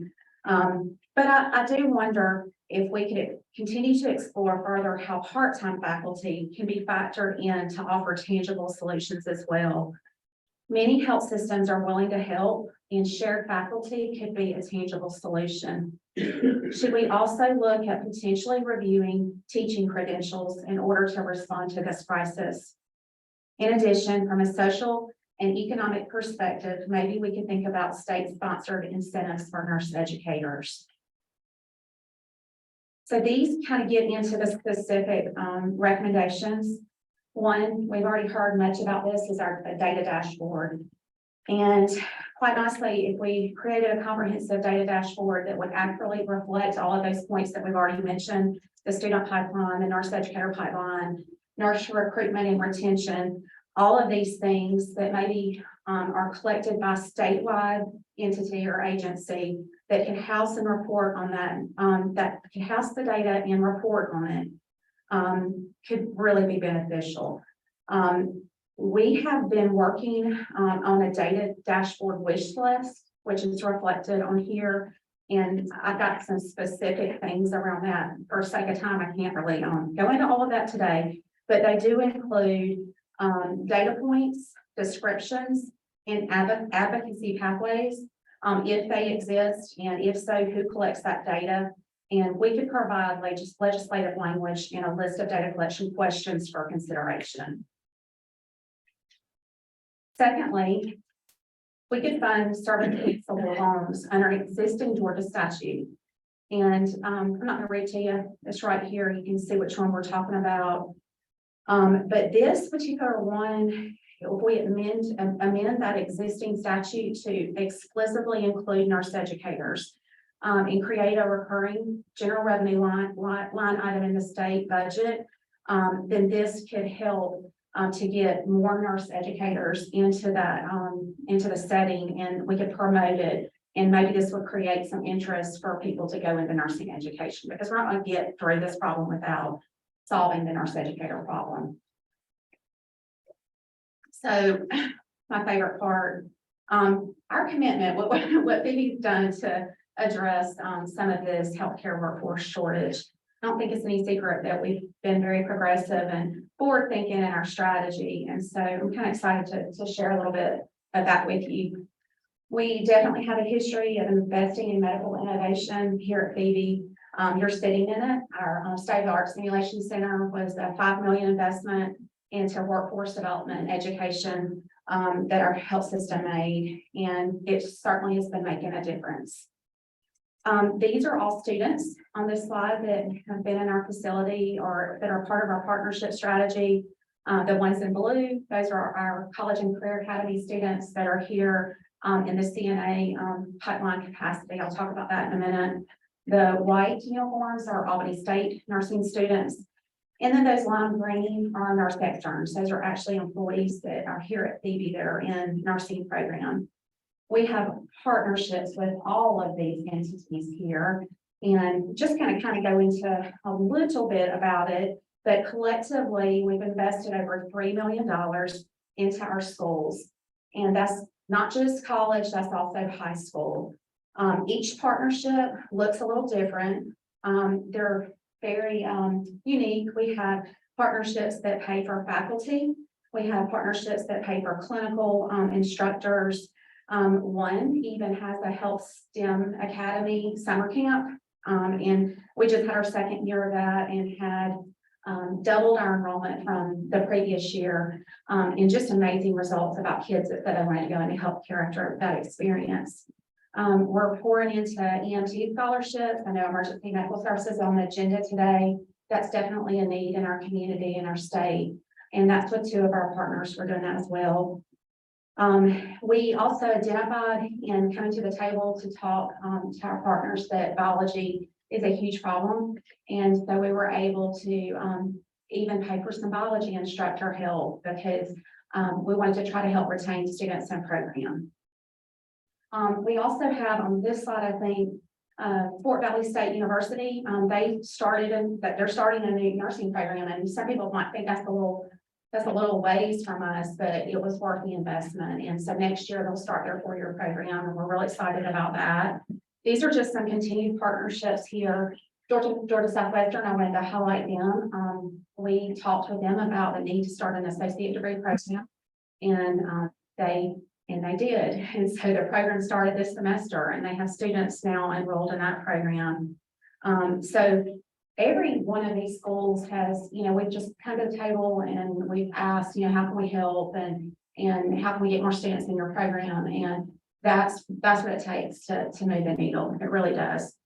So one of the cool things that we've done is our Phoebe Health Science Pathway. I think somebody mentioned it earlier, the Phoebe model, and in spirit of true collaboration. This project just would have never been possible if we didn't have all these people that came to the table. And all of these partners, over a period of 14 months, we sat down and worked this out. And it was just amazing to see it come into fruition. This launched in April of this year, and this pathway allows students to take nursing core classes for dual enrollment, get their CNA in their junior year, participate in a paid internship during their senior year, and then enroll in nursing school at either Albany Tech or Albany State the fall after they graduate from high school. So what does that mean for us? We get them into the workforce sooner. And so we're really happy about that.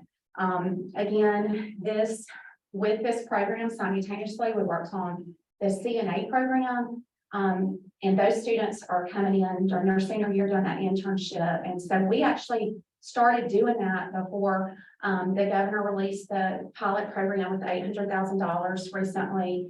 We're so thankful for that, because we're seeing early results of that program working already. And so I feel like if we're optimistic that that's gonna lead to more healthcare workers coming into that house. I think I shared that at the Lieutenant Governor's Conference a few weeks ago or a couple weeks ago. And I think we have 16 in that internship program right now, CNAs. And of those, the 7 that are seniors, 6 of them are going to nursing school. So we're not gonna see it immediately, but I do think we'll see a return over time.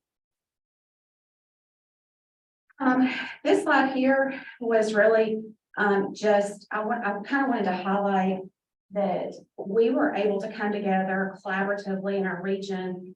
When I was preparing for this, I went back and looked at April of 21, and we brought in all these hospitals in our region, and the CEOs of hospitals came in, our presidents of our colleges and universities came in, and we really worked that day, spent several hours brainstorming, talking about the issues and what we could do. And that's how true collaboration happens, and how you can act on things is by working together to come up with solutions. And so we've certainly done that in this region. We've partnered with several of our community members as well. I see APEC in the back today. They're present. As I was thinking about that, thinking about all the work that we've done, I would go back to April of 2020 when Senator Dean Burke worked to pull all of our surrounding counties together to really talk about the issue and start to come up with solutions. And some of those things that we're doing today are a result of the collaboration that occurred through all of these projects. We certainly have worked very aggressively on compensation strategies to make jobs look more attractive. Someone else mentioned the flexibility. What we do know now is the workforce wants the flexibility. Gone are the old, and so we have to work and think about how we can create those job options that are enticing to young people for work-life balance. And then recruitment, there's not been anything really that's been outside the box or off the table. Excuse me, for recruitment. We've done all kinds of things for that. One of the really neat things has been able to see some of these contract labor individuals convert to permanent positions. And so we've done some of that as well. Retention, we've had lots of measures in place to retain our workforce, to include our all these programs, our nurse residency program, our leadership development program, offering professional development so that people can go back to school and either extend a work commitment or potentially pay off loans. All of these things are enticing to retain members in our workforce. And then finally, innovation. I think this is where we truly shine here. We've done some really cool things in innovation. One, the STEM Center that you're seeing here. During the pandemic, we were able to create this space as a designated education unit and have all of our new nurses who had missed clinical, some for up to 6 months, came in here, and we created an InStep nursing simulation training and education program to get them up to where they needed to be so they could deliver safe hands-on care. And those were things that we were forced to do as a result of the pandemic. If anything came out of the pandemic, it forced us to kind of really think outside the box and do some things we might not have thought about normally. One of the other things that came out of that was the virtual remote nurse. And that's been really neat. We've had a lot of early success, and we're now piloting that on other areas of the floors. Recently just got back from a conference, and people across the state are picking up that concept. And who would have thought you would ever have a nurse virtually? But that's where we're going, all these new strategies to be able to take care of our patients. So, and then finally, my last couple of slides are about our Living Learning Community project. You may have seen across the street when you're coming in that we have some lots of construction going on directly across the street. And this is a very exciting project. It's with Albany Tech. We decided to work with Albany Tech on this project. I see Dr. Griswold's here today because quite honestly, we get about 100% of the graduates that come from Albany Tech. Those individuals are from our community, they live here. And so we really saw it as an opportunity to invest in that partnership strategy. The living learning concept is not a new concept. It's usually associated more with schools. You don't really see it with hospitals, but this will, basically Albany Tech will move onto the LPN, the RN, the nurse aide, the phlebotomy programs will be in that first floor space with living quarters on the second and third floor. So we're hopeful about being able to recruit those individuals into our job market here. And so this is the old, it was both a middle and high school. So it's really cool to be able to give new purpose to a historic place and create something that's gonna look like this. And we have renderings of that here as well. So with that being said, try to fly through this. I could go on and on. I want to thank you again for your time. Thank you to the governor, the commission, the legislature, to the public, those of you that are here today. We at BB are committed to helping find solutions, and we are truly here to roll up our sleeves and continue to work, not just in our region, but in our state. So with that being said, I'll open it up for any questions that you might have.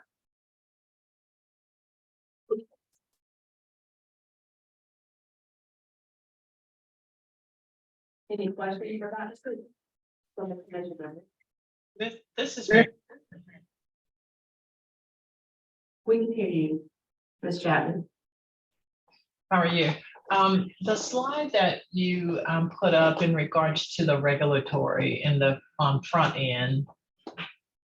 I love the things that you listed, and I thought that you perhaps hinted to it, but I was wondering if it also includes, and I think there was another presentation early in regards to top of license and especially with our APPs. And then I heard you, I apologize for not being there, but perhaps there are Board of Nursing leaders in the room. I think perhaps there is maybe perhaps a short-term solution or short-term question about consensus modeling.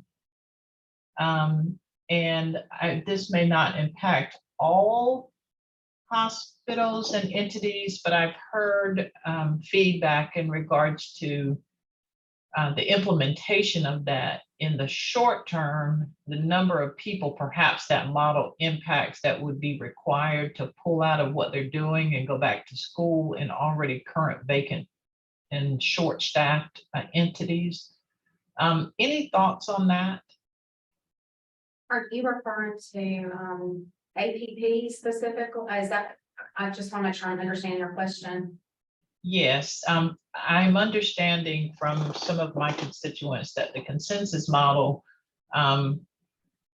intended to make sure that the training is consistent with those individuals. In some entities, there are existing people who, under the guidelines, would have to go back to school, and which is a bit of an anomaly to organizations with the risk of trying to send them back to school and they say, forget it, I'm not doing that and I'm leaving. I think the magnitude is different, but perhaps a short-term solution to implementing that consistently across the entities is some level of waiver for those who are already in those spaces. Yeah, I don't know if I can really specifically, if I can answer to that. I can tell you that from a hospital perspective, we're pretty focused about just trying to make sure that if somebody's going back to school, that it's filling a workforce need, but we're doing that across our system. So really looking at where the demand is, paying for individuals to go back and fill those openings that are high demand. So I'm not sure if that really answered your question or not. It alludes to it. I think there's just some confusion in regards to, is this the Board of Nursing regulation? Is this the consensus board? Perhaps broader conversation, but I just want to put that out there, Commissioner, in terms of when we're beginning to talk about additional strategies. The Board of Nursing here, so I'm going to answer that question. Thank you. All right, everyone, we are going to take a quick 5-minute break, stretch your legs. Please feel free to get some refreshments, and we will start back at 4:05. Bathrooms are out in the lobby. And the bathrooms are out in the lobby if you need the restroom.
I said, this is the loud part. And Glenn, I'm wondering if you make us use that.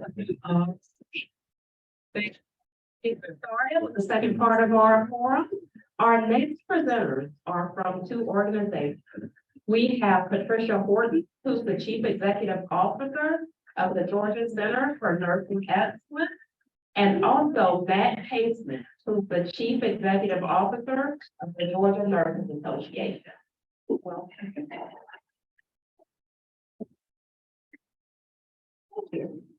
Good afternoon. I know y'all have heard a lot of information, and this has been great because the whole reason we formed the Georgia Center for Nursing Excellence is to collaborate and partner and convene with stakeholders to address these nursing challenges.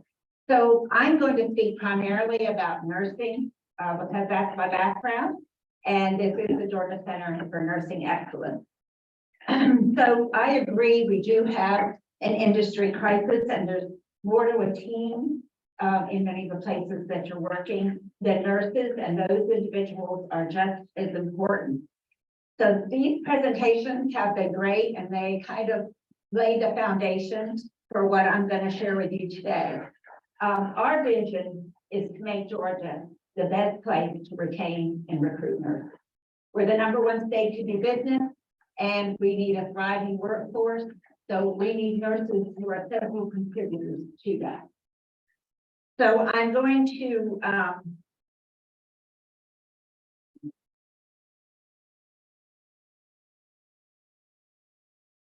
all right, so I push both arrows.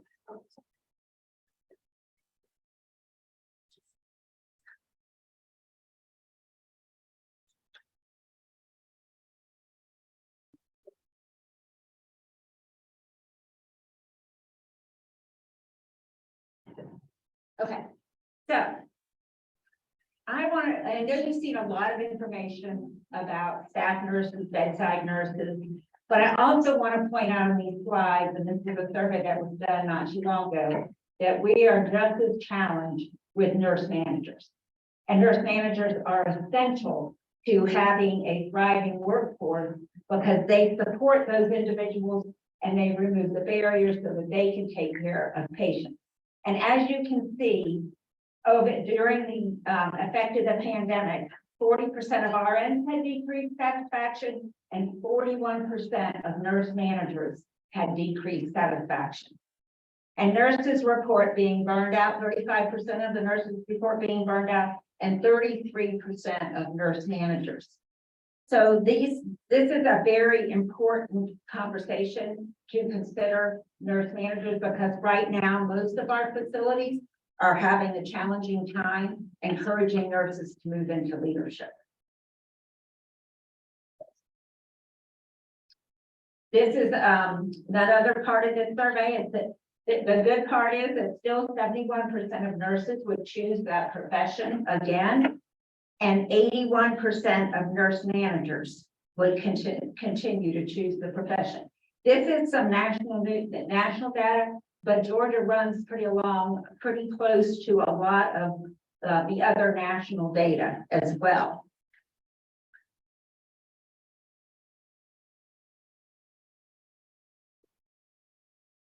The RN supply, as you have heard, is under threat. We projected last year in 2021, there would be an increase in the nursing workforce supply, and we had a decrease of 100,000. And also that so you've heard a lot of our hospitals speak, and you've heard that they are very challenged in building their nursing workforce. And part of that challenge you're seeing right here, because that entire reduction of 100,000 nurses was in hospital nursing.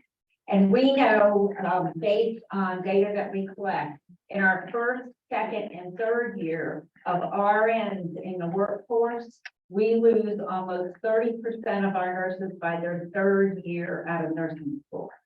And there's a variety of reasons for that. The other part of that are the nurses that we're losing are the nurses that are about 35 years old and younger. Our younger workforce that we're expecting to grow and develop and to be here along that career path. This is very concerning. So pretty much in the past, the public has encouraged people to go into the healthcare field, into nursing. And right now, the public willingness to recommend a nursing career has declined. And also nurses recommending nurses going into the nursing workforce in 2020, 40.4% recommended others go into the field. And in 2021, it was 33.5%. That's also discouraging because many times those are the individuals who are out there recruiting more individuals into the nursing field. So this is, I want to share with you a few things in the national data before we talk about this. And I didn't put this in my slides because this survey just came out from the National Solutions Institute, and it was the 2022 Healthcare Retention and Recruitment Report. And it said nursing turnover obviously is top of mind for hospital and healthcare executives. And as you've seen with some of the hospitals speaking, you've seen that on their slides. The national hospital turnover, this is all employees. The rate is 25.9%. That's pretty high. And obviously we're feeling that. In 2021, the RN turnover rate increased 8.4% to an average of 27.1%. That's a very high turnover. The goal of most hospitals, because it's so costly to have RN turnover costs about $46,000 per nurse. And so most hospitals have goals of reducing that turnover 5.9%, which can save them an average of $1.5 million. Each of these, each percent of turnover that goes up costs $262,000. So we're talking about hospitals with declining bottom line and more costs in retention and recruitment, as you've seen with some of the other presentations as well. The turnover in the high-risk areas, ICU, ER, step down, telemetry, and behavioral health is significant. They have turned over 101.3% of their staff.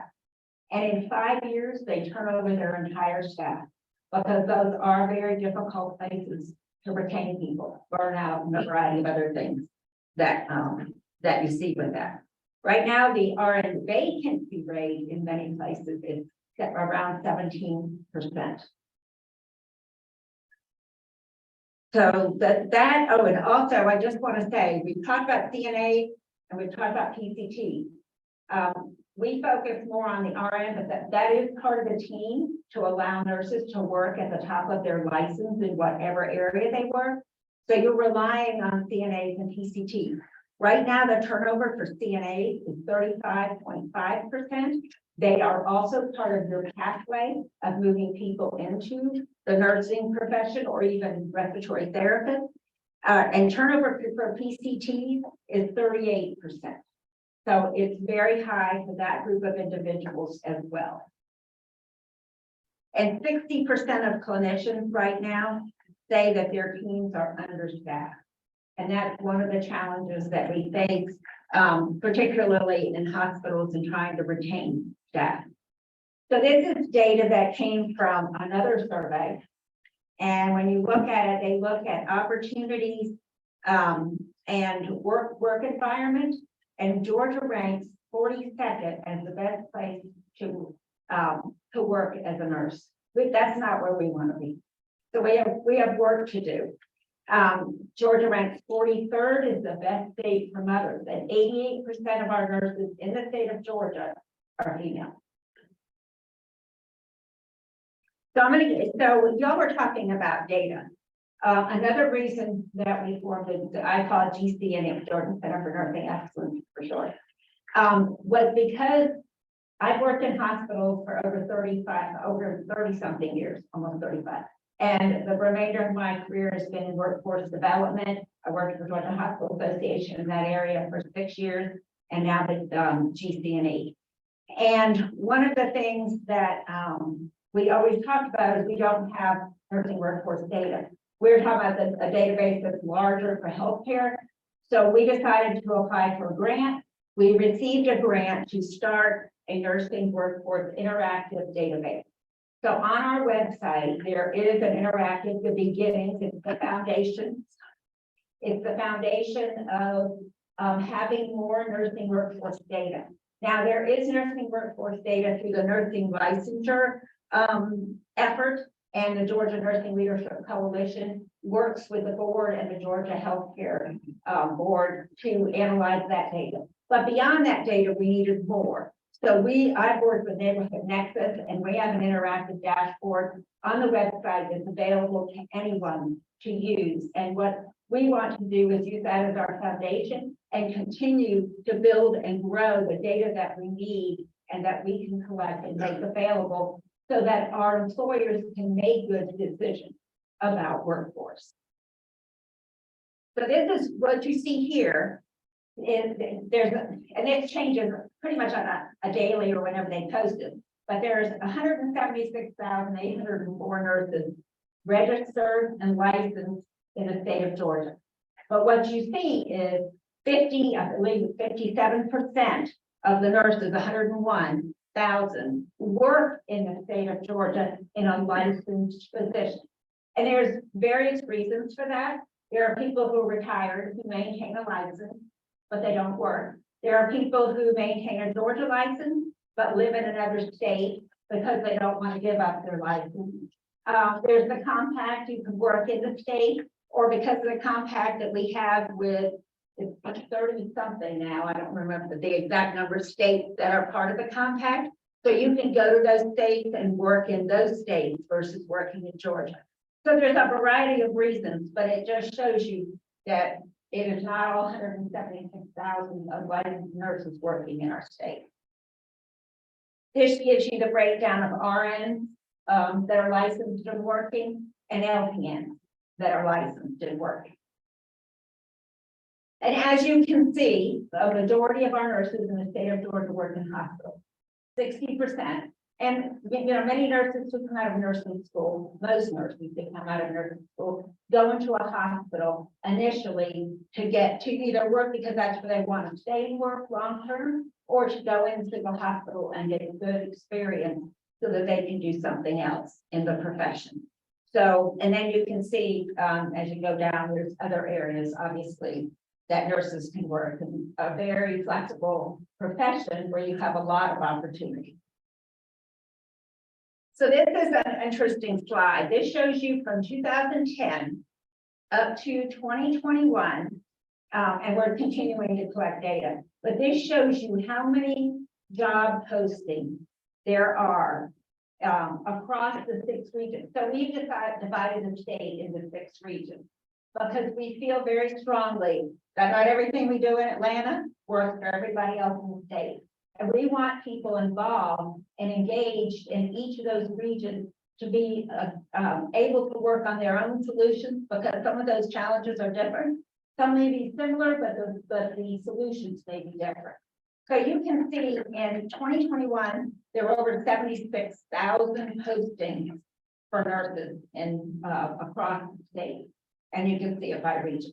Now, we've looked at the last 2 quarters, and if we continue the rate we're going, it will exceed the number of postings in 2022. So that's, you can see why people are feeling the pain for the amount of nurses needed across the state in a variety of settings. So this is what I said. We want Georgia to be the best place where nurses feel cared for and cared about. They can practice at the top of their license. That is a very frustrating part if you don't have enough help and you're having to do things that when you cannot do all of the things you've been trained to do, because you have to do all of the other work as well. Nurses are recognized and appreciated for the meaningful work that they do. Nurses are an active participant in decision-making in the work that they do, such as in a professional governance model, which many of places across Georgia have it. Some want to implement it and have not been able to do that yet. Also, innovation is a part of the culture. We have to be doing things differently. We have to look at new opportunities and new models. And I do a lot of research across the country to look and see what are other places doing that we can do here in Georgia and that we can begin to implement. Also, looking across our state, we've been highly competitive for a long time, and when we have a workforce shortage, it makes us even more competitive. But as it has been said before, it is so important for us to work collaboratively and work with, and that's part of what we want to do, is to work with all organizations. If we're doing something great in the northern part of Georgia, why shouldn't we replicate that instead of everybody reinventing the wheel and spending so much energy and time in redo it? So if we're doing something well, we need to replicate it across the state. And the collective effort of nurses helping to move the profession forward. So these are a few recommendations that are a little bit different. There's a lot of great recommendations. I have to say I would agree with all the recommendations that have been discussed. But I wanted to talk about a few things. One is the data to inform strategic decision-making. And we're really good in healthcare because we take care of people, of reacting and looking at short-term things and having to fix it and do it. But we are not as great as I've seen over my career in investing in the longer-term solutions that sometimes take a while to really develop and to see the efforts of that. But that is something that we want to focus on because that is so important in helping us continue to build a diverse, qualified nursing workforce. Also to observe the trends and anticipate change. You know, our employees are out there trying to take care of patients and they want to do all of the right things, but they need partners who are willing to help pull those things together to help bring people together and work on some of those strategies with them. So investing in structured leadership development and succession planning. You've heard this discussed before. Part of that challenge is 45% of leaders say they're not prepared for those roles. One of the things we've done well at nursing many of the time is you're a great clinical nurse. We pull you into leadership, but we don't necessarily always invest in you and help you learn how to do that role. And the more you do that, the better you're able to retain the staff and support them who are caring for the patients. So having that leadership development and succession plan internally, my focus has always been on retention first, then recruitment, because it's very difficult to recruit if you don't have a good retention plan and you don't retain the people that you already have and invest in them. It will be a revolving door. Invest in the structured residency programs. You heard Tracy talk about the great things that they're doing and how they have invested in this whole building and the programs that they're supporting, the pipeline. Those are key. The challenge is in many of our smaller and rural facilities, they don't necessarily have all the resources and the funding and the ability to pay for some of those things and to invest in some of those things. They need support and they need help. They want to do many of these things, but they need support in order to be able to implement those. And when you are investing in a retention and residency program for students converting to a clinical practitioner, they need support. They are scared when they come out of school, even if they've been working in the environment to build that clinical decision making. And with the amount of turnover we have in the workforce makes it very challenging. So you need a structured environment with structured training and support in order to have good patient outcomes, good patient experience, and in order to retain your staff. We also need to change the message about nursing, and that can be with all of us. Wherever we go and whoever we talk to, there are so many more good stories about what nurses do, and as Tracy shared a patient story with you, it's important that we get that message out.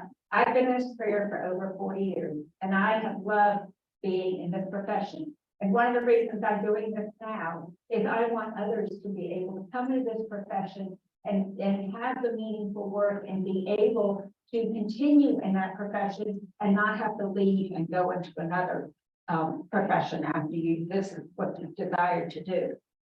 So, and the ACE-MAP, one of the things that I want to share with you is when we're talking about schools and work employers. So ACE-MAP is a system that you use when you're working with students. Students have to have credentials in order to go into a clinical site to work. And right now, we are fortunate to have, when I was working with Georgia Hospital Association, I worked with a lot of the academic programs and the hospitals, and we converted a lot of our organizations over using ACE-MAP. So when an employer uses ACE-MAP, the academic facility has to use whatever system that clinical site is using. Right now, there are a variety of those across the state. If we were able to move everybody towards and onto the ACE-MAP platform, there could be one place for students to go to be credentialed for any clinical site across the state. It reduces the work of the academic facility. It makes it easier for the clinical facility, and it also makes it easier for students because they only have to do it one time. Right now, they have to do it for every clinical site that there is, unless they're using that program. And so, and this is predominantly the system of the state, but we do have some organizations that either haven't afforded moving into that system and need the financial funding to be able to do that. But there would be a significant benefit. And the other piece to that is to come together across the state and agree on what the minimum standards are for students who are learning to get into clinical placement. Right now, pretty much everybody has fairly similar expectations and standards, but we need to make it consistent. We're building our own program and we have our own requirements, which makes it very difficult. So students have to do different things for different organizations. But if you had a minimum standard, it would make it more consistent across the state. K through 12, we've heard a lot about that. One of our goals is to move into the elementary school. I think there's a lot of opportunity to really engage young people through virtual reality and some other things about what healthcare is all about and truly what nurses do, which many times is misunderstood. So really working with them, and I've already been working with CTAE and some others and really trying to standardize that so we can spread that across the state and each region can work with their own school. Also using apprentice programs, many people think, oh, you can't use those in healthcare. That can be a pathway for earn and learn for CNAs and PCTs to really begin, and it assists the employers because they're receiving funding as well. And it gets them on a pathway that they can be consistent on. One other thing that I want to leave you with is, and you may not have considered this, I've been working with the Georgia Justice Project on occupational license reform. And the reason for that is there are nurses who have addictions, have challenges, and they have to go before the Board of Nursing. And all felonies are not the same. There are things that have happened early on in people's lives, and those things do not make a difference with somebody who can work in the profession. But when you have something on a background check, when you get into healthcare, it takes you out of the picture of being able to be in the healthcare workforce. So there are opportunities to look at giving people second chances who've had issues or are not in healthcare, but desire to be in the healthcare workforce. So there's some opportunities. Other states are already doing this. And there's an opportunity to look at what can be done and how can we make some changes that will expand our workforce pipeline. So I am very appreciative of all of the work that all of you are doing on the commission. And I just want to leave you with a couple of things, and that is nurses provide care in a variety of settings, and they're essential contributors to the health and well-being of the people across Georgia. It is also, we are also the single largest profession in healthcare, and we are the 5th largest profession overall. And nurses are continuing to lead the profession after bearing a lot of the burden of the pandemic and what has happened during the pandemic. And now it's not soon enough to invest in both the short-term and the long-term solutions so that we can have a thriving nursing workforce to care for the people in Georgia. Thank you. I'm going to say Matt can go and then if there's any questions. All right, thank you, Pat. Hi, I'm Matt Caseman. I'm the CEO of the Georgia Nurses Association. We are the state's largest professional nursing association, and we are an affiliate of the American Nurses Association.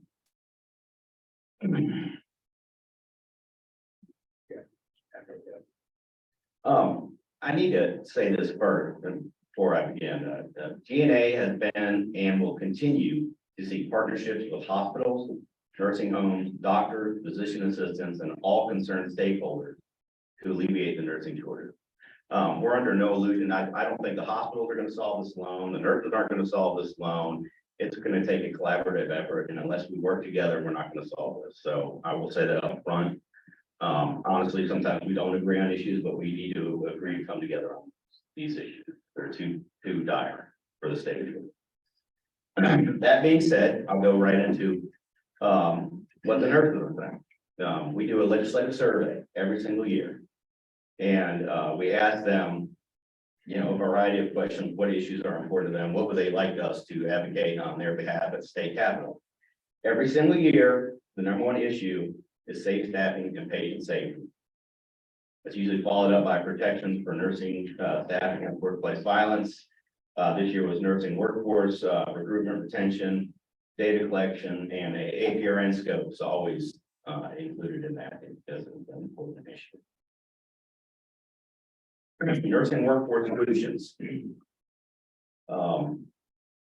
Valuing the existing nursing workforce through safe staffing, workplace violence prevention, APRN scope, investing into the future of nursing professions, increased support and attention given to the schools of nursing, and increase funding and support for the Georgia Board of Nursing. These are all critically important issues and ones that are priorities for GNA. I'll go into our legislative priorities. Safe bedside nurse staffing, what we need. First thing we don't need is a mandatory ratio mandate. We agree on that. We don't need that. We need acknowledgement, respect, appreciation, and investment. And how can safe bedside nurse staffing help? It can improve workforce morale. It can decrease burnout. Nurses that feel both empowered and appreciated tend to stay at work longer. Higher quality patient care will be a result of the safe bedside staffing, and increased retention while decreasing costs for onboarding new hires. Again, this is no ratio mandate. Last session, at the end of the session, we introduced House Bill 1609, sponsored by Representative Purple and Representative Hatchett.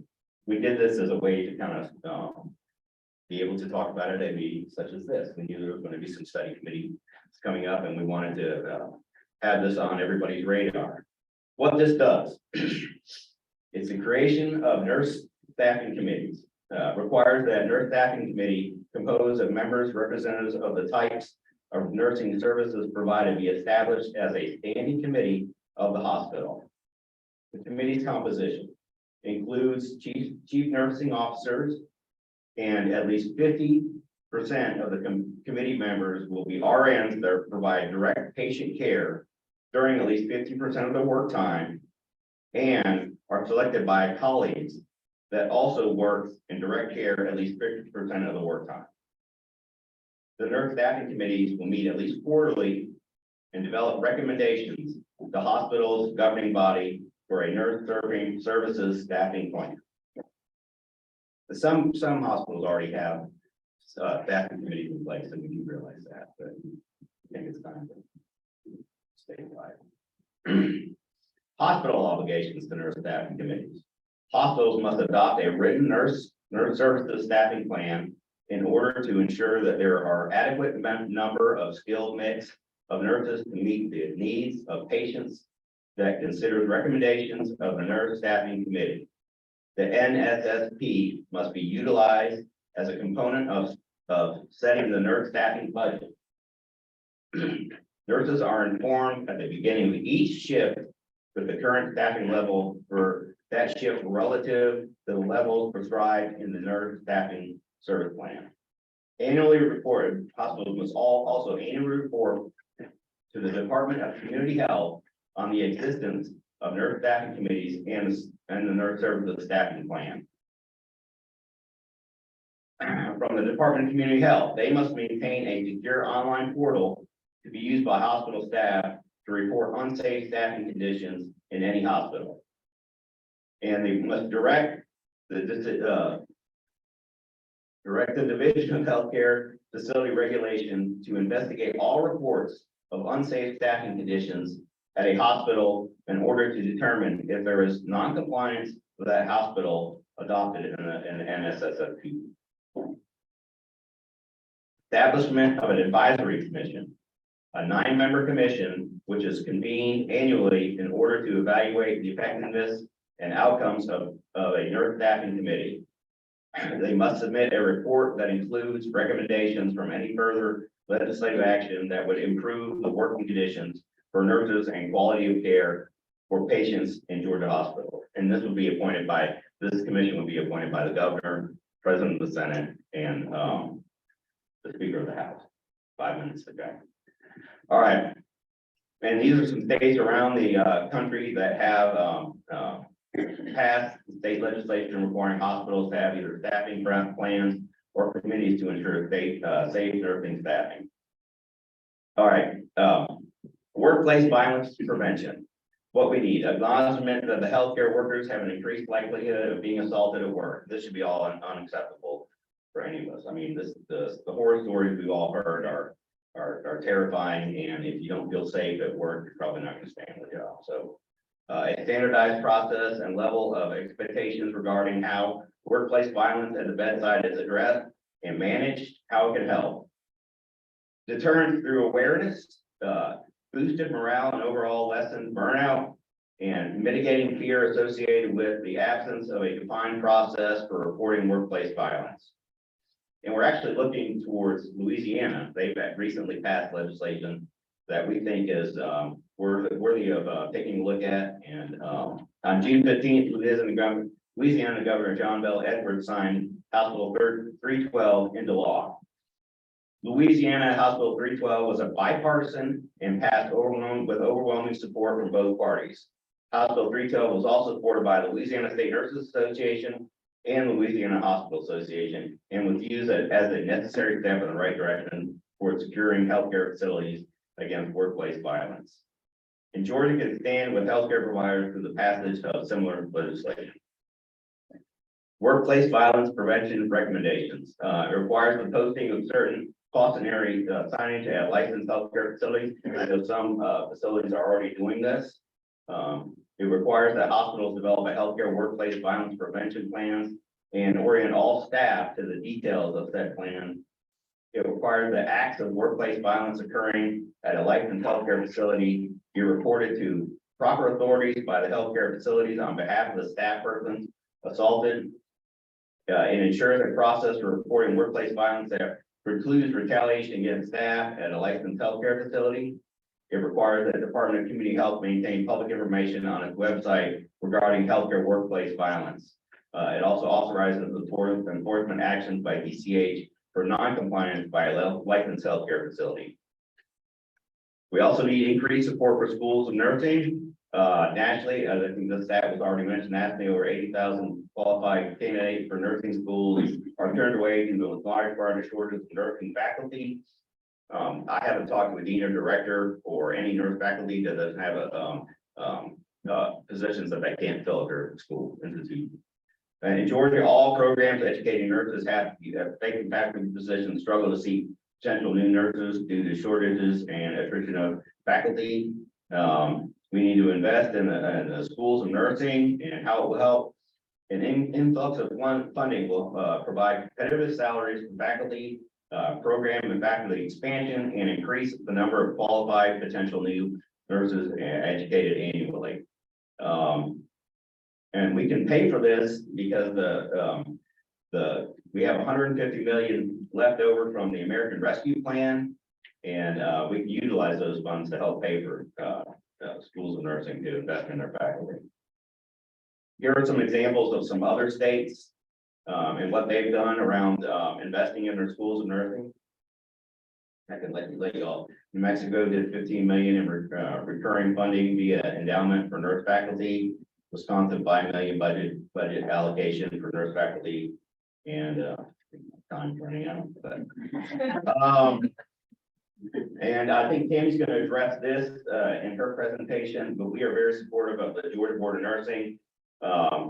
We need every recommendation that she is going to talk about, we support as well.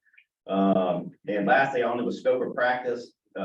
Georgia, there's a great new white paper out by the Georgia Public Policy Foundation addressing Georgia's healthcare disparities, benefits of full practice authority for nurse practitioners. I recommend you go read it. It's excellent. We need to change the criteria for protocol agreements. APRN should be allowed to order Schedule II drugs, and we need a separate APRN license as well. 26 states are already ahead of us in full practice authority for nurse practitioners. That's long overdue that we do this. Thank you. Right, finish up real quick. Thank you so much. I appreciate that. Do any of our commission members have any questions? I have a question for each. Okay. And I'll be quick. Every presenter has talked about workplace violence, especially with our healthcare professionals. Now, have you guys with your meetings or any of your committees come up with any concrete examples of how to prevent that, given often unpredictable? I'm in the behavioral health world. So we put a lot of thought into how to mitigate that or stop that. Well, signage is one way that I think you can get that in. If they see that right when they walk in the the waiting rooms, when they see that immediately, that might put a second thought in somebody's head. So that's part of what the legislation we proposed doing. Outside of that, I don't know. I mean, we certainly be open to any suggestions or ideas, but we think there needs to be a system in place where, you know, the nurses can do this also, can have some autonomy and you know, get engaged across. Did you say prevention? Yeah, because, well, the other concern is de-escalation training and other things that, you know, as you're recognizing that, there are things you can do or say. Which are variety of things that I'm sure that you can train staff. I think a lot of it has to do with training and prevention. So Thank you. And my other quick question was, you gave some data about the cost of nurse, like a single nurse turnover. It was 46,000. And then I saw your references. Is that data listed in your references that you put? it is not, I can make sure you get it because it's the data I gave you that I just read before, after I had already sent my presentation in. So I can give you that. That'd be great. Any other questions? All right, thank you both. All right, our next presenter is Tammy Bryant, who's the president of our Georgia Board of Nurses.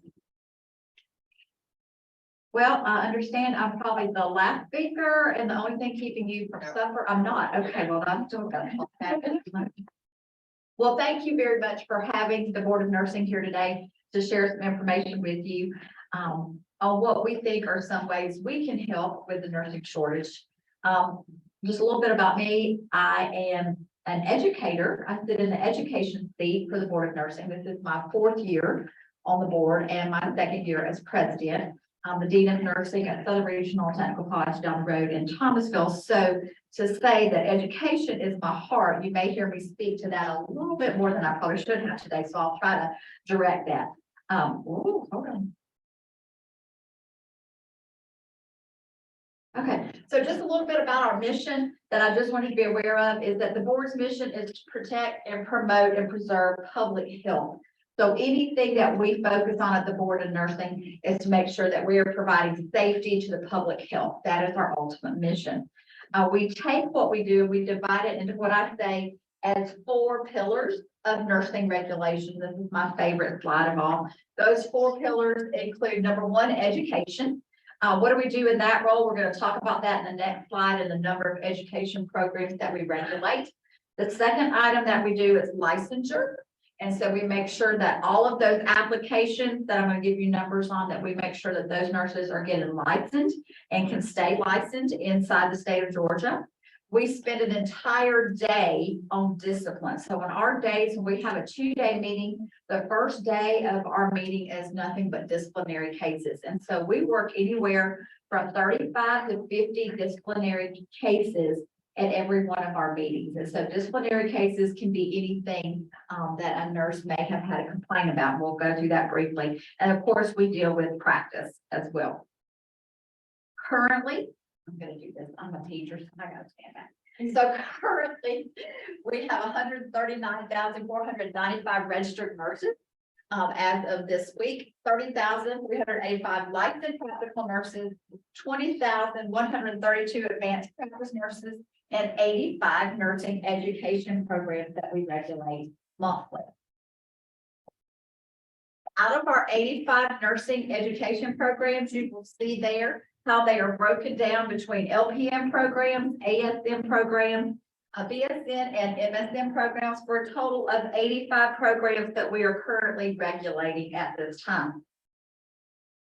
One of our biggest concerns about our nursing education programs that we're regulating right now is we have a part-time nursing educator consultant that works for our board who has had to manage these 85 programs. In the past, that's been a full-time position. And as we move forward into some issues that we're seeing with our schools right now, one of the things that the board would like to ask for is that maybe we could make that position a full-time position within the state of Georgia to help these 85 nursing education programs.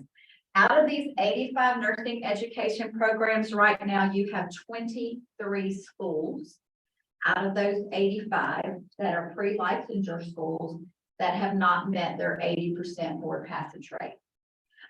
Now, when I say pre-licensure, those are the schools that require the NCLEX exam, like your master's prepared and some of your BSN programs, they don't have to take that NCLEX exam, unless it's a full-time BSN that they go through. But your LPNs and ASN programs are usually your pre-licensure programs with a few BSNs included in that. We have 23 of those in the state of Georgia right now, as of this week, that are below 80%. So that means if it's their first time, they've got to turn a plan of action in to the board for review. If it's their second time, they have to have a visit by the education person who is a part-timer. And if it's beyond their second time, then the board has to look at other resources on how that program can bring that NCLEX score up. Another thing I wanted to share with the commission is that the NCLEX is changing.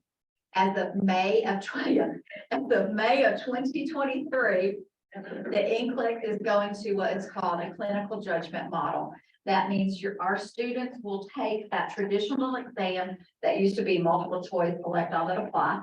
That component will still be there, but we're adding 3 case studies to that exam. With those 3 case studies, there'll be 6 questions associated with each case study, which means that the student will have a drop down that may have your doctor's orders and ask for questions on that. Then the next one will go to lab and you'll drop down the lab. And then the next one may go to a picture of anatomy and they have to bring that up. But the test is changing May of 2023 for both ASN and LPN. Now, let me say the board had nothing to do with that. That is the National Council of the State Board of Nursing change. So also, the National Council State Board of Nursing, Georgia sent for the first time all of our annual reports. Each school has to send in an annual report with lots of data about your education program. And we sent those to the National Council. They compiled that data for us for the first time ever. We received that October 1st. So some of this information I'm going to share with you today comes from that report. One of the questions they asked in the report was, has your institution had any organizational changes? And we have got 51% of our nursing education programs that went through a major organizational change in the last year. This was a total of 81 schools in Georgia that submitted. So we all but 4 submitted their reports here. Some of those things that were considered changes, 40% of the changes was either a change in their director or a change in their assistant director of their program. 6% was budget changes. 2% was either downsizing of their program or merging another program. 1% was layoffs and 17% were other. But we had 51% that had organizational change. So what was some of the changes? So the next question said, have you changed your program? How many program chairs, program directors, program deans, whatever term your college uses, how many have you had in the last 5 years? We had, as you can see, if they had 1, so we had 38% that had 1 program change in 5 years. We had 31% that had 2 program chairs in 5 years. We had 22% that had 3 program chairs or director changes within 5 years. And we had 9% that had 4 or more program chairs in a 5-year period of time. This is a red flag or a quality indicator through the new Council State Board of Nursing document that was just posted and is referenced at the end of my report. But that shows us the number of schools that had turnover. If you add all that up together, we had 62% of schools that had 3 or more directors in a 5-year period of time. So now we've realized that we have some schools not making your board passage rate. The test is changing. Your program directors are changing. They've had major organizational changes. And now where are we on full-time faculty? We have 16 schools reporting that they have 35% or less of their faculty is full-time. We, out of those 16 colleges, We know that our rule states that 3/4 of your faculty shall be full-time. So these 16 schools will be getting visits or letters or some type of concern from the board in the fact that they have less than 35% of their faculty that is full-time. This is also a red flag indicator from the National Council of State Board of Nursing, as it indicates if you do not have consistent faculty within your didactic delivery of your instruction, then your students are suffering when it comes to gathering the information needed to pass your NCLEX. Currently, as of the summary of these reports that we just got, we have 146 full-time openings in Georgia for nursing faculty as of yesterday. 146 openings. Just to throw in there, you know, the classroom rule is 1 to 25 and 1 to 10 in the clinical setting. So if you need nurses, we need faculty. We can't produce nurses without the nursing educators. So we're kind of in a circle here right now that we've got to have those nurse educators to get you students out there, but students have got to pass the NCLEX, which is changing. And you need them at the bedside. Okay, so what else do we have going on? Well, we have the number of part-time versus clinical adjunct. Right now, we have 23% of the faculty that are part-time. The difference between your part-time and your clinical adjunct is part-time can actually teach some within your classroom. They can work one-on-one with your full-time instructor for a period of time. They can work up to 37.5 hours per week for you at the college. So we know from this last summary of our annual reports that our schools reported 23% part-time, and they're reporting 77% clinical adjunct. So that's the number of faculty that they're using in their clinical setting, which they may, it would change the rule so that they could increase that. We are concerned a little bit of that number of that 77% clinical adjunct being that high. In the fact, are they connecting those clinical adjuncts that we may share from hospitals, which we greatly appreciate, and we love all that help we can get. Are they truly sharing with our students the didactic information that's in that NCLEX test plan that you've got to be able to move from the didactic setting to the clinical setting? Is that information being shared so that we're making and producing the best nurse to take that NCLEX? When we compile the data, these are the total of the aggregated results. There were 20 boards of nursing that reported to NCSBN for a total of 804 nursing programs. You'll see the total number of enrolled students with that data, the total number of full-time faculty, part-time faculty, and clinical adjunct. To me, it should be a red flag to those of you on the commission that if you've got your clinical adjunct faculty that is just about as high as your full-time faculty, what's going on. 73% of the programs had less than 35% full-time faculty, which as NCSBN has identified as a quality indicator of board passage rate. Just to give you the Georgia number, because this number is for all of the 20 BONs that reported, the Georgia number had 12,693 enrolled students. 12,693 in Georgia enrolled students.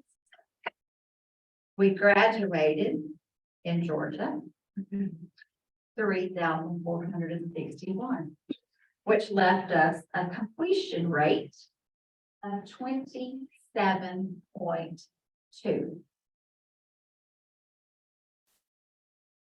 Swallow that one for a few minutes. So from the education part of the board, we need help with our educator. We need that educator to be full-time, so she can go out and look at these programs who have the low board passage scores, look at these programs who do not have a full-time faculty, enough full-time faculty, help us as the board to bring more data back to us so we can have some solutions in this area of educators. And how do we get full-time educators there? How do we make sure the students are getting delivered the content that they need, especially with this new NCLEX test plan starting, and that they will be successful on the NCLEX once they take it?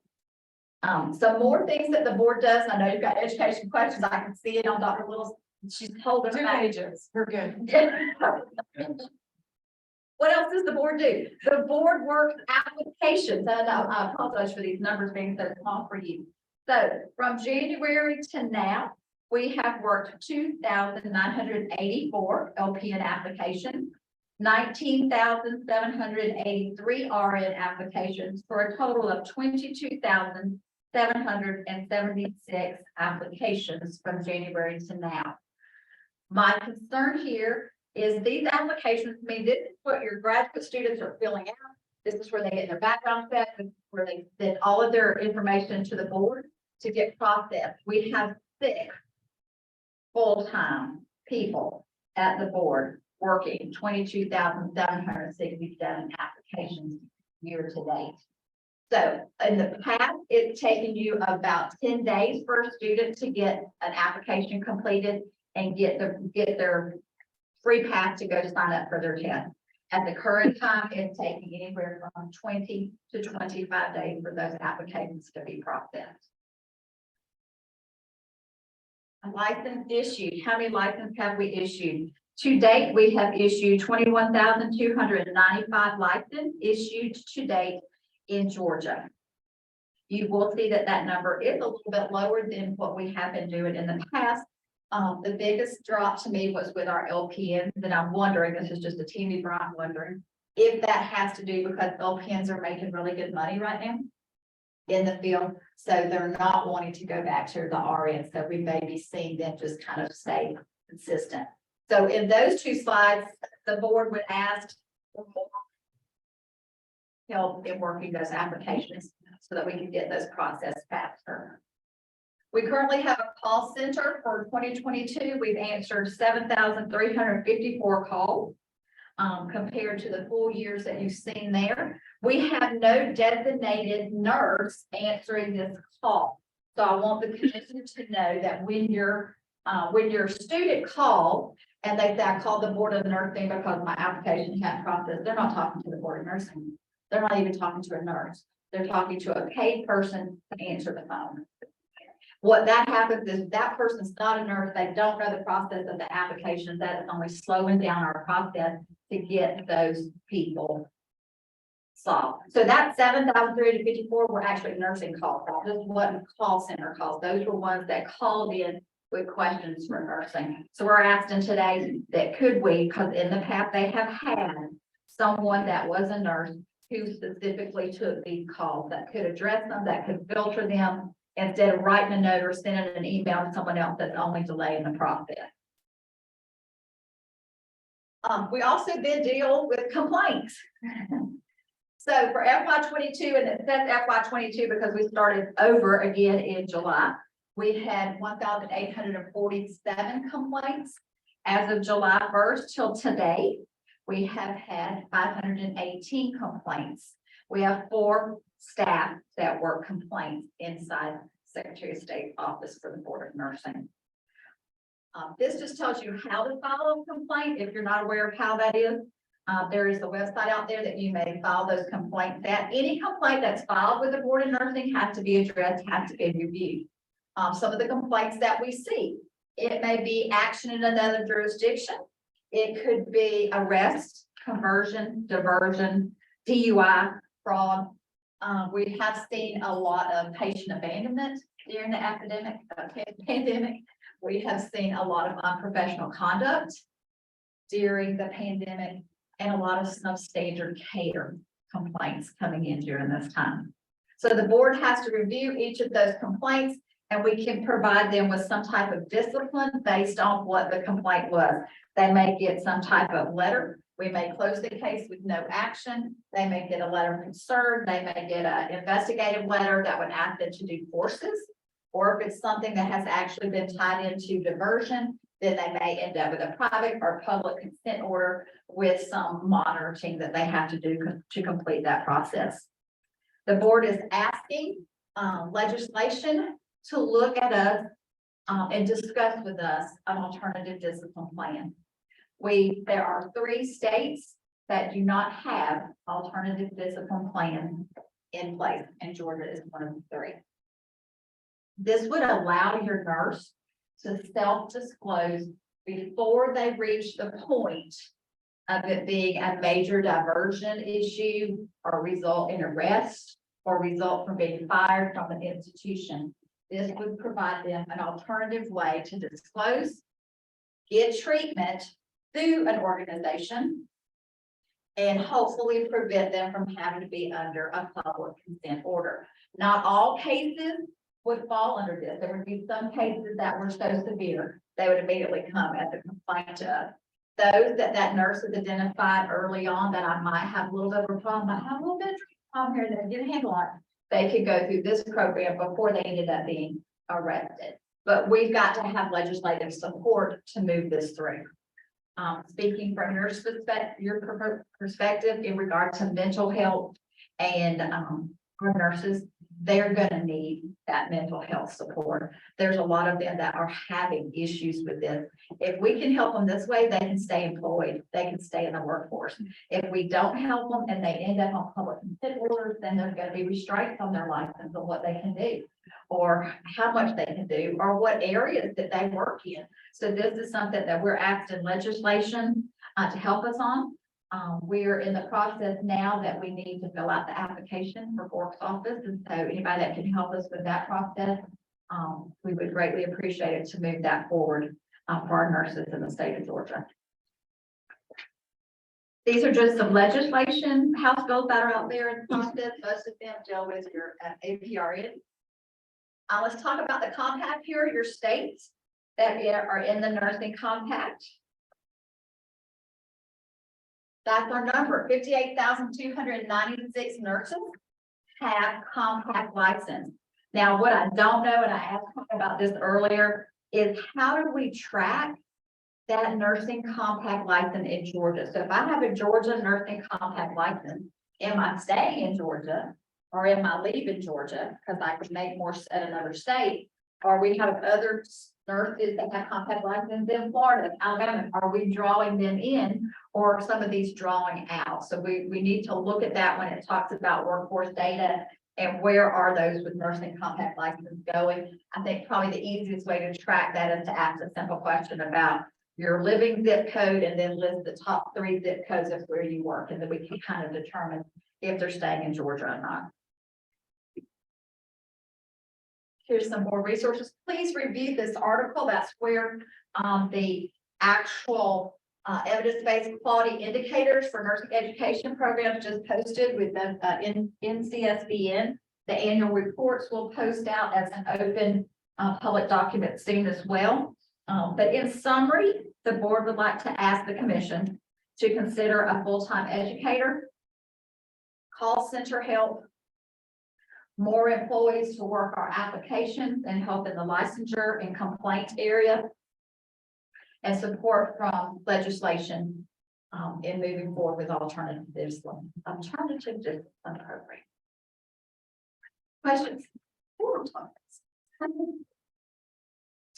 You know I do. I know you have some. Come on. All right, so first of all, fantastic work, thank you. And I cannot agree enough about the funding. As an educator, having to work with a part-time education consultant is so detrimental.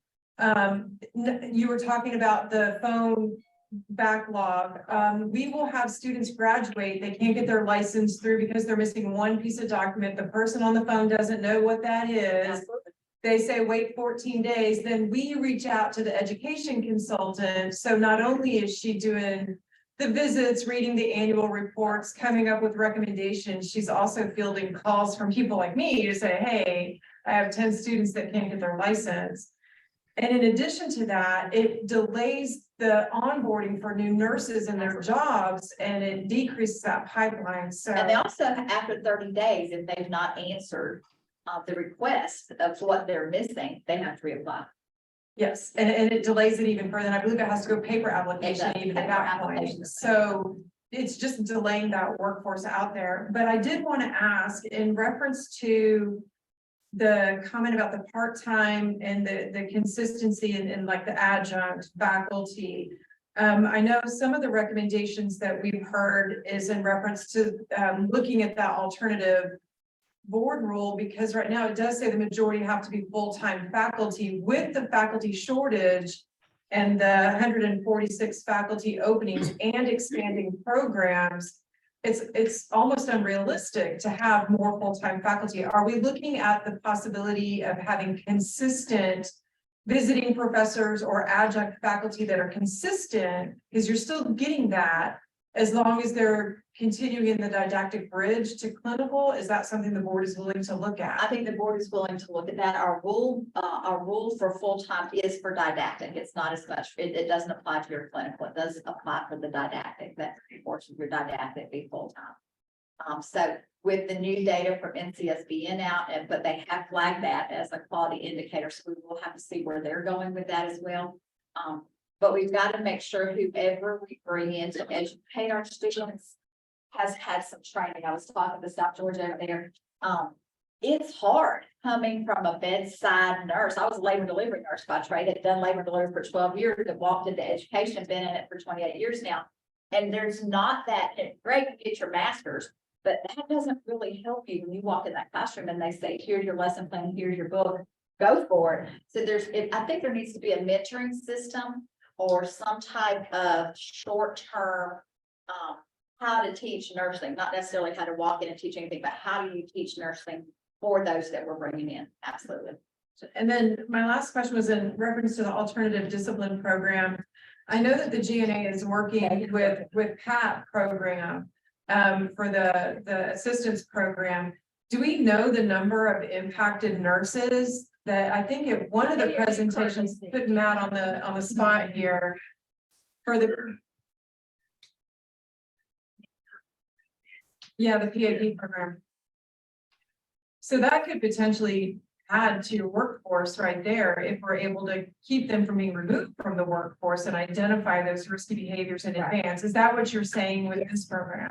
Also allows them to get help before they end up with a public consent, then they're restricted. Like under some of their public consent orders, they can't work in ICU, or they can't work in ER, they can't work in home health. So it restricts their areas, because if you've had a diversion problem, those are areas that are easier to get hold of those drugs. Or it may limit the time they can work, or they may be on probation for 6 months, or they can't give narcotics for a year. So those kind of things could be revised through this program. Okay, perfect. And I'll catch you probably in the hallway about next gen. Yes. Thank you. Thank you. 27.2% completion rate. Yes, for Georgia. So a student, 100 students start a program, 27.2 come out the other end. Wow. Y'all tough. Is that pre-nursing? No, or this was nursing. Actively This is accepted in the program? actively enrolled nursing, and that came from the NCSBN data from our annual reports for Georgia. In a 4-year program. It's not broken down, so it could be ASN, it could be LPN. This is just all of nursing compared together. So Tammy Bryant's answer to that is that programs need a full-time remediation coordinator, all nursing education programs. Because first of all, we're short full-time faculty. The full-time faculty that you do have are trying to teach in the classroom. And so then when that student makes that below 70, they're not having that time that they were before to spend that one-on-one remediation with them and get them prepped for the next, so theoretically, if we could fix that. theoretically, you could graduate a lot more nurses. But they got to pass that NCLEX. We can pass them all, if that's what you want, but if they can't pass the NCLEX at the end, here we are in a catch-22, and that NCLEX is changing. So your current educators that are in education now are having to learn how to teach differently, how to rewrite their tests differently, and how to prepare your students to take that test differently. So all of that is happening at the same time that we're in. Is now the best time to change? No. NCS National Council State Board of Nursing made that call. That is not controlled by the Board of Nursing, so that's outside my realm. And they probably set that up years ago before they knew we were going to be in a pandemic and before we knew all this. They will tell you that board scores are not going to change. We'll see, but we already know that our board scores are down. And, some of that is those students that did not have the hands-on clinical, that had the virtual clinical, that had all their nursing program online. and they were used to seeing us face to face. So we're eating now some of the results of that pandemic, but then how will this new test affect us as we move forward?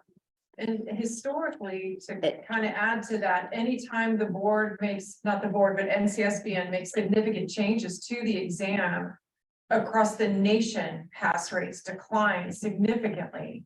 And I can say from my institution, we've had really great scores, and because of, we have the COVID babies now kind of coming through. Yeah, you're seeing it. We're not in that below Right. 80%, but we're really Everybody's low. So when NCSBN changes that, you're looking at, for your nursing schools right now, we're looking at if you have a below 80% this year. And then next year you hit below 80 because now you have new next gen coming out. Now you're on probation or academic, you have the You go back to board conditional. making you make all lose- these yeah, changes. You lose your full approval. And if you don't fix that by year 3, you could potentially see schools, having to stop admitting and all of that. It's a part of this equation that I don't think we've spent enough quality time. And if you don't have enough full-time educators now, and we don't train these new full-time educators coming in, we're still in the same basket. And I've lost some currently, and what did they say? They love their job, but they're like, I don't want to change. I don't want to have to learn this new system. I don't want to have to teach this way. But if they don't change, we're not doing students, we're not training them properly to be successful nurses for any of us, for education or for bedside nursing. So, thank you. I probably went over my. Thank you. Yeah, thank you so much. All right, I absolutely acknowledge that we are running long, so I appreciate you guys hanging in there with us. We have our final presenters, who are Kim Littleton, who's the Executive Director of the Georgia Emergency Medical Services Association, as well as Chad Black, who's the Chairman. Thank you. That's fine. Thank you. I just want to say and echo everyone's comments on thanking Governor Kemp for allowing us to be here today. And a lot of the issues all of these industries are facing, we're definitely and certainly facing the same. And thank you to the commission for allowing us to come. At this time, I'd like to ask our executive director, Kim Littleton, to come forward. She's going to present you what GEMSA does, most of the continuing education in the state outside what agencies do, and what we do across the state of Georgia. And then I'll follow up with some of the workforce issues that pretty much will be echoing what a lot of the other comments you've heard today. Good afternoon, everyone, and I'd like to echo Chad's comment about our appreciation to the commission for allowing us to be here today to give you some information about emergency medical services in the state of Georgia. A lot of times, I think there's a little bit of confusion. We all work in letters and numbers, so we'll say EMS, but we are Medical Services of Georgia Medical Services Association. We represent about 3,000 members. But our membership is made up of not only the EMS providers in the state, the EMTs, paramedics. It's also made up of the EMS directors that manage those services, along with EMS educators and EMS medical directors. We also have something that we are very proud of, that we partner with the Georgia Trauma Commission. A lot of the work that the association has done over the last 10 to 12 years has been through the ability that we had in doing grant funding from the Trauma Commission that we provide to EMS services and providers across the state. This graph gives you a little bit of an idea of some of the programs that we provide grant funding for. You'll notice also a lot of emphasis on the leadership programs. I'll talk a little bit more about that in one of our slides coming up, and some of the work that we've done really that was initiated by work in the very early stages of this by Courtney, the brainchild actually of the program, and what he put together and the difference that it's made in the culture of EMS and how we address some of the issues that we have. But you'll notice here the number of classes that we have planned, our completion rate. But the biggest part of this that I want to point out is that for this fiscal year that we just completed at the end of June, we had almost 104,000 contact hours of training. About 85 to 90% of all continuing education that's done in EMS is actually done through the association. And we're very proud of that work that we've done, because we realized that not only recruitment of people into EMS, into the EMS profession, but the training that we can do hopefully will retain our providers and continue in EMS services. The leadership program that I mentioned, we are in year 12 of that program. I have this program for year 12 will actually graduate another 26 students next month, which will bring our number to over 300 people who have participated in them. These are senior level managers of EMS services that have been through this program. And this is not just a leadership program that talks about leadership theory.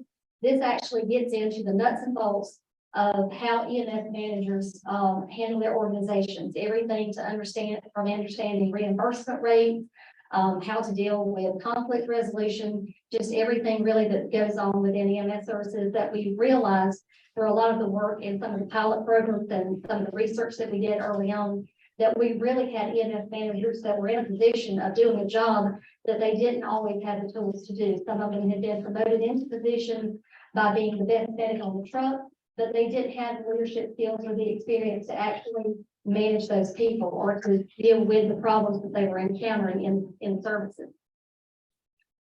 This graph actually gives you a little bit from a heat map standpoint of one of the programs that we teach, which is tactical emergency casualty care.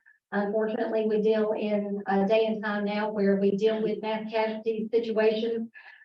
This course is actually an NAEMT, National Association of EMT program, which is one of 5 disciplines that we teach under our grant funded programs. And this sort of shows you just an idea of where the students come from that have been in these 11 courses in the past year, 221 students that have participated in that. These are not only just mass shooting exercises, this is actually just how to deal with mass casualty situations altogether. Just one figure I'll throw out for you of the situations that we encounter like this, like the Parkland shooting, 14 out of 17 of those casualties had survivable injuries. So this is dealing with rescue task forces that's actually working across disciplines of law enforcement, EMS, fire, and how we can get in there to hopefully provide life-saving measures, control bleeding, those type of things that hopefully can resolve these issues. Another program that's actually part of the grant-funded classes that we do is Trauma Skills Lab. This is a multidisciplinary approach to actually, we have cadavers that we bring in. These are nurses, doctors, EMS providers, all that participate in this. And we have a cadre of instructors that stay on the cutting edge of information that we bring out. We've conducted these all over the state. We're averaging about 140 students per lab that we do. So we've had great success with these programs. These programs are also, the trauma skills labs are also serving as a clinical site where in a lot of cases we have issues where paramedics are not able to get their checkoff for certain clinical activities for their licensure. This is also providing us an option to be able to get those checkoffs for their licensure. One of the things that in Georgia, I think that we have that's unique and unlike other states around is that we actually once a year provide an opportunity for all EMS educators where they can get all of their continuing education hours for their licensure at one stop. Our conference is coming up next week. We'll be doing this again, but also through grant funding, we've been able to provide a virtual platform for that conference that also allows another avenue again for educators to get their continuing education credits, and also if they can attend the conference in person to be able to get information in from that.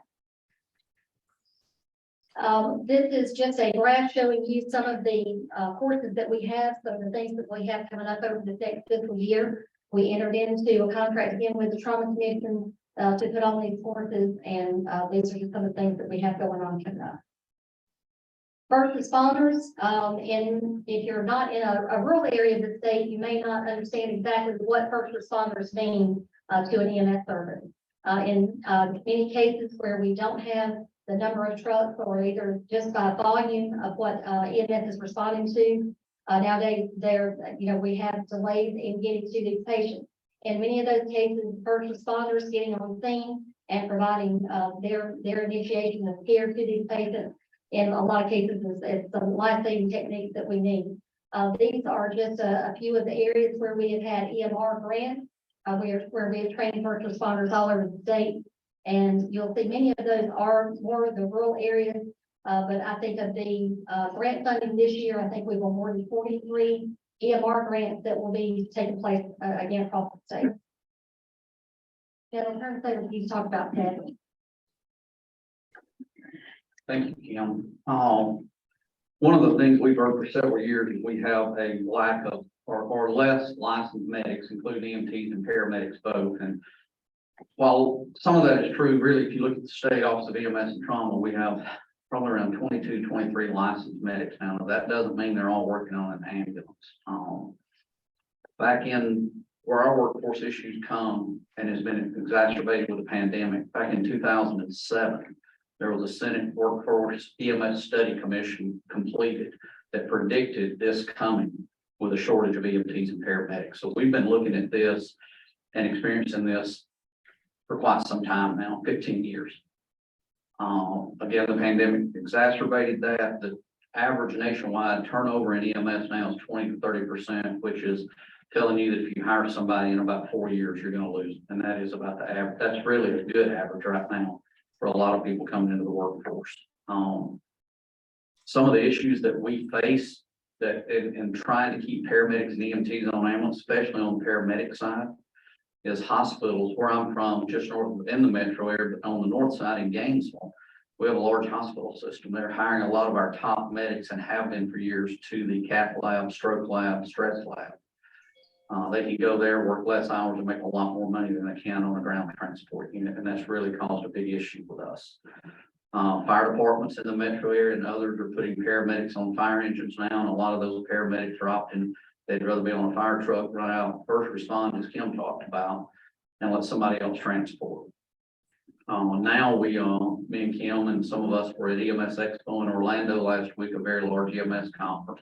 First thing I was handed, I'd been called, I think Channel 11 called us 3 weeks ago asking if we were familiar with travel paramedics. And while you all have experienced the travel nursing, that's something new to us. I don't know how we were given a brochure that said, here, call this agency. Paramedics, you can travel around the United States. So that, I don't have any clue at this time how that's going to affect Georgia. It could benefit us or it could hurt us. This is something new that I'm not familiar with. But again, the shortage is not as much EMTs and paramedics. It's paramedics on a ground transport ambulance, not working in a hospital, not riding a fire engine or a first responder rescue. We have a lack of that on the ambulances, and we have a lot of services shutting trucks down. I know Courtney sent, I believe, an email to all the commission members with an article that came out day before yesterday. In the metro Atlanta area, the average response time right now is 28 minutes to get an ambulance to you. But if you have a heart attack, you have a gunshot or a serious car accident, 28 minutes is a long time to wait. Cardiac arrest especially. And unfortunately, that happened at the state capitol with delayed response back earlier this year, and the person, my understanding, passed away. We have not had now, Courtney, I believe we talked 15 or 20 years of Medicaid increase in our reimbursement.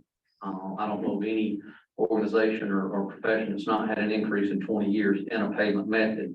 And that's the other thing with EMS. We have one revenue stream. We don't have service lines like hospitals and physicians to do short stay surgery or cardiac and open up other lines of service. We have EMS transport, and that is only really the revenue that we receive. So it makes it very difficult. The education side, they're not turning as many out, but a lot of services. Pete, I know, is on the line, one of the commission members, has an excellent, he has had to revert to his own in-house training, which costs a lot of money, and they're doing an excellent job, but many services are doing that. Fatigue is an issue. You've got where I know nurses work multiple shifts, whether it be an 8-hour or 12-hour shift. We've got EMTs and paramedics working 48 plus hours. I don't know that anybody wants somebody coming to their house 3 o'clock in the morning, giving them medication. It's been running straight for over 48 hours. It's very dangerous, and it's happening on a daily basis. Some of the things that can help us in doing this, from that aspect, is a tiered system where you don't have to have a paramedic on every scene. 911 has to work with that. A mobile integrated health community paramedicine program, one that I had at Habersham, was very successful. We go out and take these chronic patients or these repeat transports or ER visitors, and we actually meet with them with a nurse or medic at home. reconcile their medicines, and keep them from calling an ambulance. And just one quick patient we had when we first started, we had responded 78 times to him in the past 12 months, transported 48 of those. After our community paramedicine went out, we only went 7 times, transported 4 times the next 12 months when it was needed. We need Medicare and Medicaid and insurance to pay for those programs. And right now, unless you have a mid-level provider, they do not pay for those outside of one insurance company, paying a little bit in reimbursement.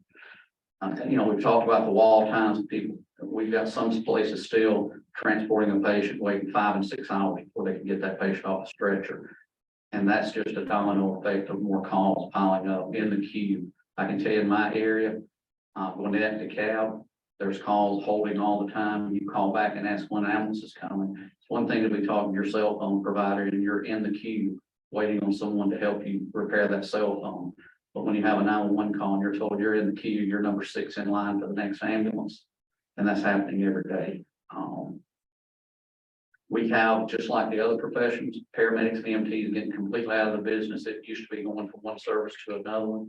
Today, they're getting completely out of the business and they're going to drive trucks and doing other things. And I'll just leave it with, there's 11 states in the United States that has EMS as an essential service. Georgia is not one of those. We need EMS, which it is an essential service, and it was classified as that during the pandemic, but that needs to be in our state and every state an essential service. But again, if you've got any questions, me and Kim will be happy to answer those. A lot of our problems is just redundant of what's been said today, but we have a serious issue of services. I was with a service yesterday, and they run 4 ambulances normally for their community, and they were down to 2. They did not have the staffing, but it only staffed 2 yesterday. So again, thank you. Any questions? What does that mean, essential service? What would that do? Well, we're a little bit different in EMS where, you know, Governor Kemp's talking about support public safety and helping funding law enforcement, and that's a city or a municipality or county. In EMS, we have counties, RAM services that may be fire-based where I came from, or it may be a private or a county EMS service, sole EMS, they do not do fire. You also have hospital-based services as Phoebe talked about here, but you also have private services that runs the 911 zone. So by not being essential services, we get no federal funding. Just like fire departments receive federal funding, law enforcement receives federal funding, and we get no state funding because we're such a unique entity with private hospital-based and county-based. So it really limits us to no federal funds. So the tax base in the community would provide a certain amount based on calls or number of. Based on transports, you know, you take your budget like I did, and we take our, whatever we brought in revenue, and then whatever had to be added to that comes from the tax base. You're exactly right. For a county-based system, hospitals are a little bit different, and privates, they get some subsidies in some areas, some do, some don't. So it's really a different animal on many different aspects, but a very good question. One of the reasons I think that I'm on the commission, I'm on the trauma commission, and I get beat up because rural hospitals will have a critically injured trauma patient, stroke patient, cardiac patient, all of those time-sensitive things that if they get to the right center, makes all the difference in the world. And they're calling 10, 12 different ambulance services to try to get somebody who can come. If it's a 911 call from outside, and somebody by law has to respond. But if you're inside a hospital and you're bleeding to death because you've got a lacerated spleen and they don't have a surgeon, there's nobody, there's no system that says somebody's got to go take care of that patient. So it's my little cute thing is it's time to redesign EMS. It was designed in 1966 with a white paper about Ditch, and it really hasn't been addressed for years. One of the things we've been working on, Courtney, it's been 25 years. If you're in fire service, you're in the state firefighters pension fund. If you're law enforcement, you got the PAOB. Sheriffs have their retirement. There's nothing for EMS. There is no single retirement outside of either the hospital or agency you work for private entity. And we've been trying, but it's very hard.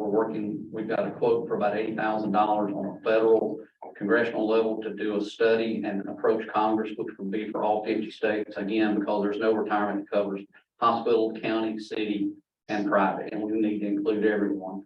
So we're working with some other state EMS agencies like ours, South Carolina, we met with 2 weeks ago, trying to get them, and they're interested in putting some money in so we can address this and try to get at least an additional benefit retirement for EMS providers, not only in the state of Georgia, but it would be throughout the United States for those that don't have it. In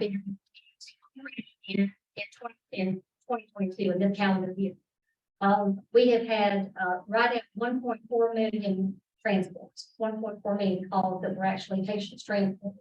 That doesn't include the number of patients that we've gone to where actually there was some, possibly care provided and they weren't transported. And also, the issue with, carrying a lot of times patients that are not the highest level, acute patients to an emergency room, but most expensive care there is when there are other alternatives possibly for where those patients can go to. But right now, where we get paid is that they're transported to the emergency room.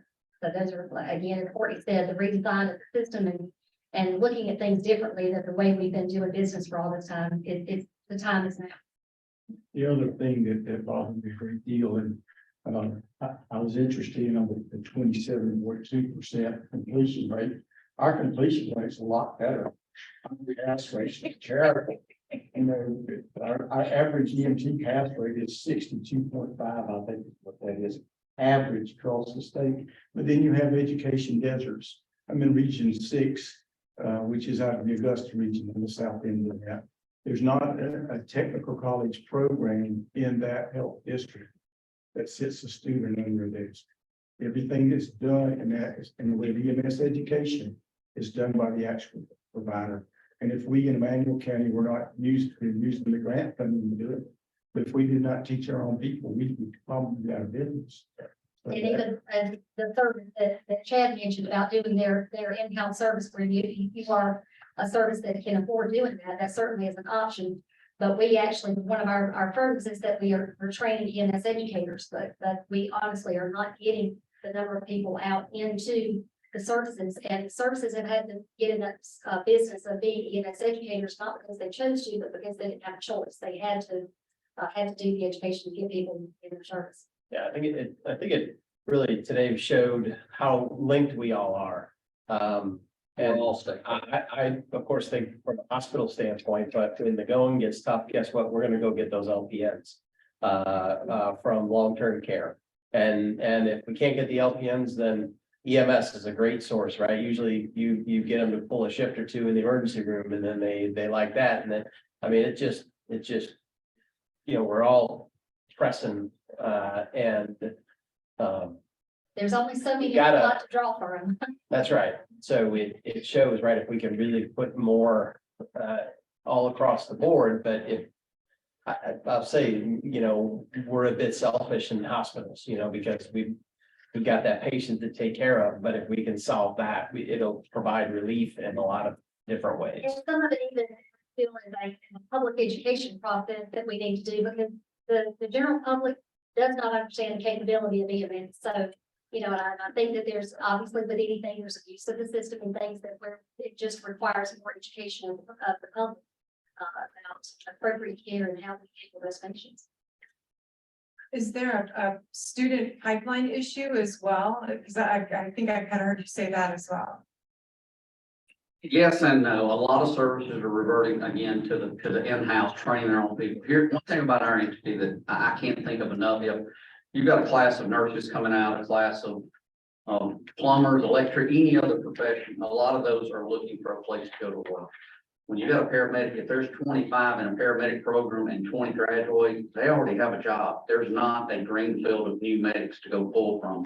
They're already working for an agency, 99% of them. We're the only industry profession I can think of that if they're graduating, we can't go and recruit nurses like you do. This college is letting them out and you go and start recruiting. They've got paramedics already have a job, the vast majority of those. Where I retired in Haversham this year, we'd started, like they was talking about, dual enrollment, a high school program, EMT and firefighter school. Now that'll take a couple of years to be productive, but my plan was to be the fire chief before I retired. And when they gave them their diploma, they stand at the end of the stage with a job offer and then go right to work and stay home. You got to grow your own, as some talked about in other professions. But yeah, you know, they talked about the violence in my hometown of Gainesville. You may have read, it's all over the national news. 2 EMTs were loading a patient up early yesterday morning at an apartment or a subdivision and apartment complex combination. And a man walking down the street with 2 knives attacked.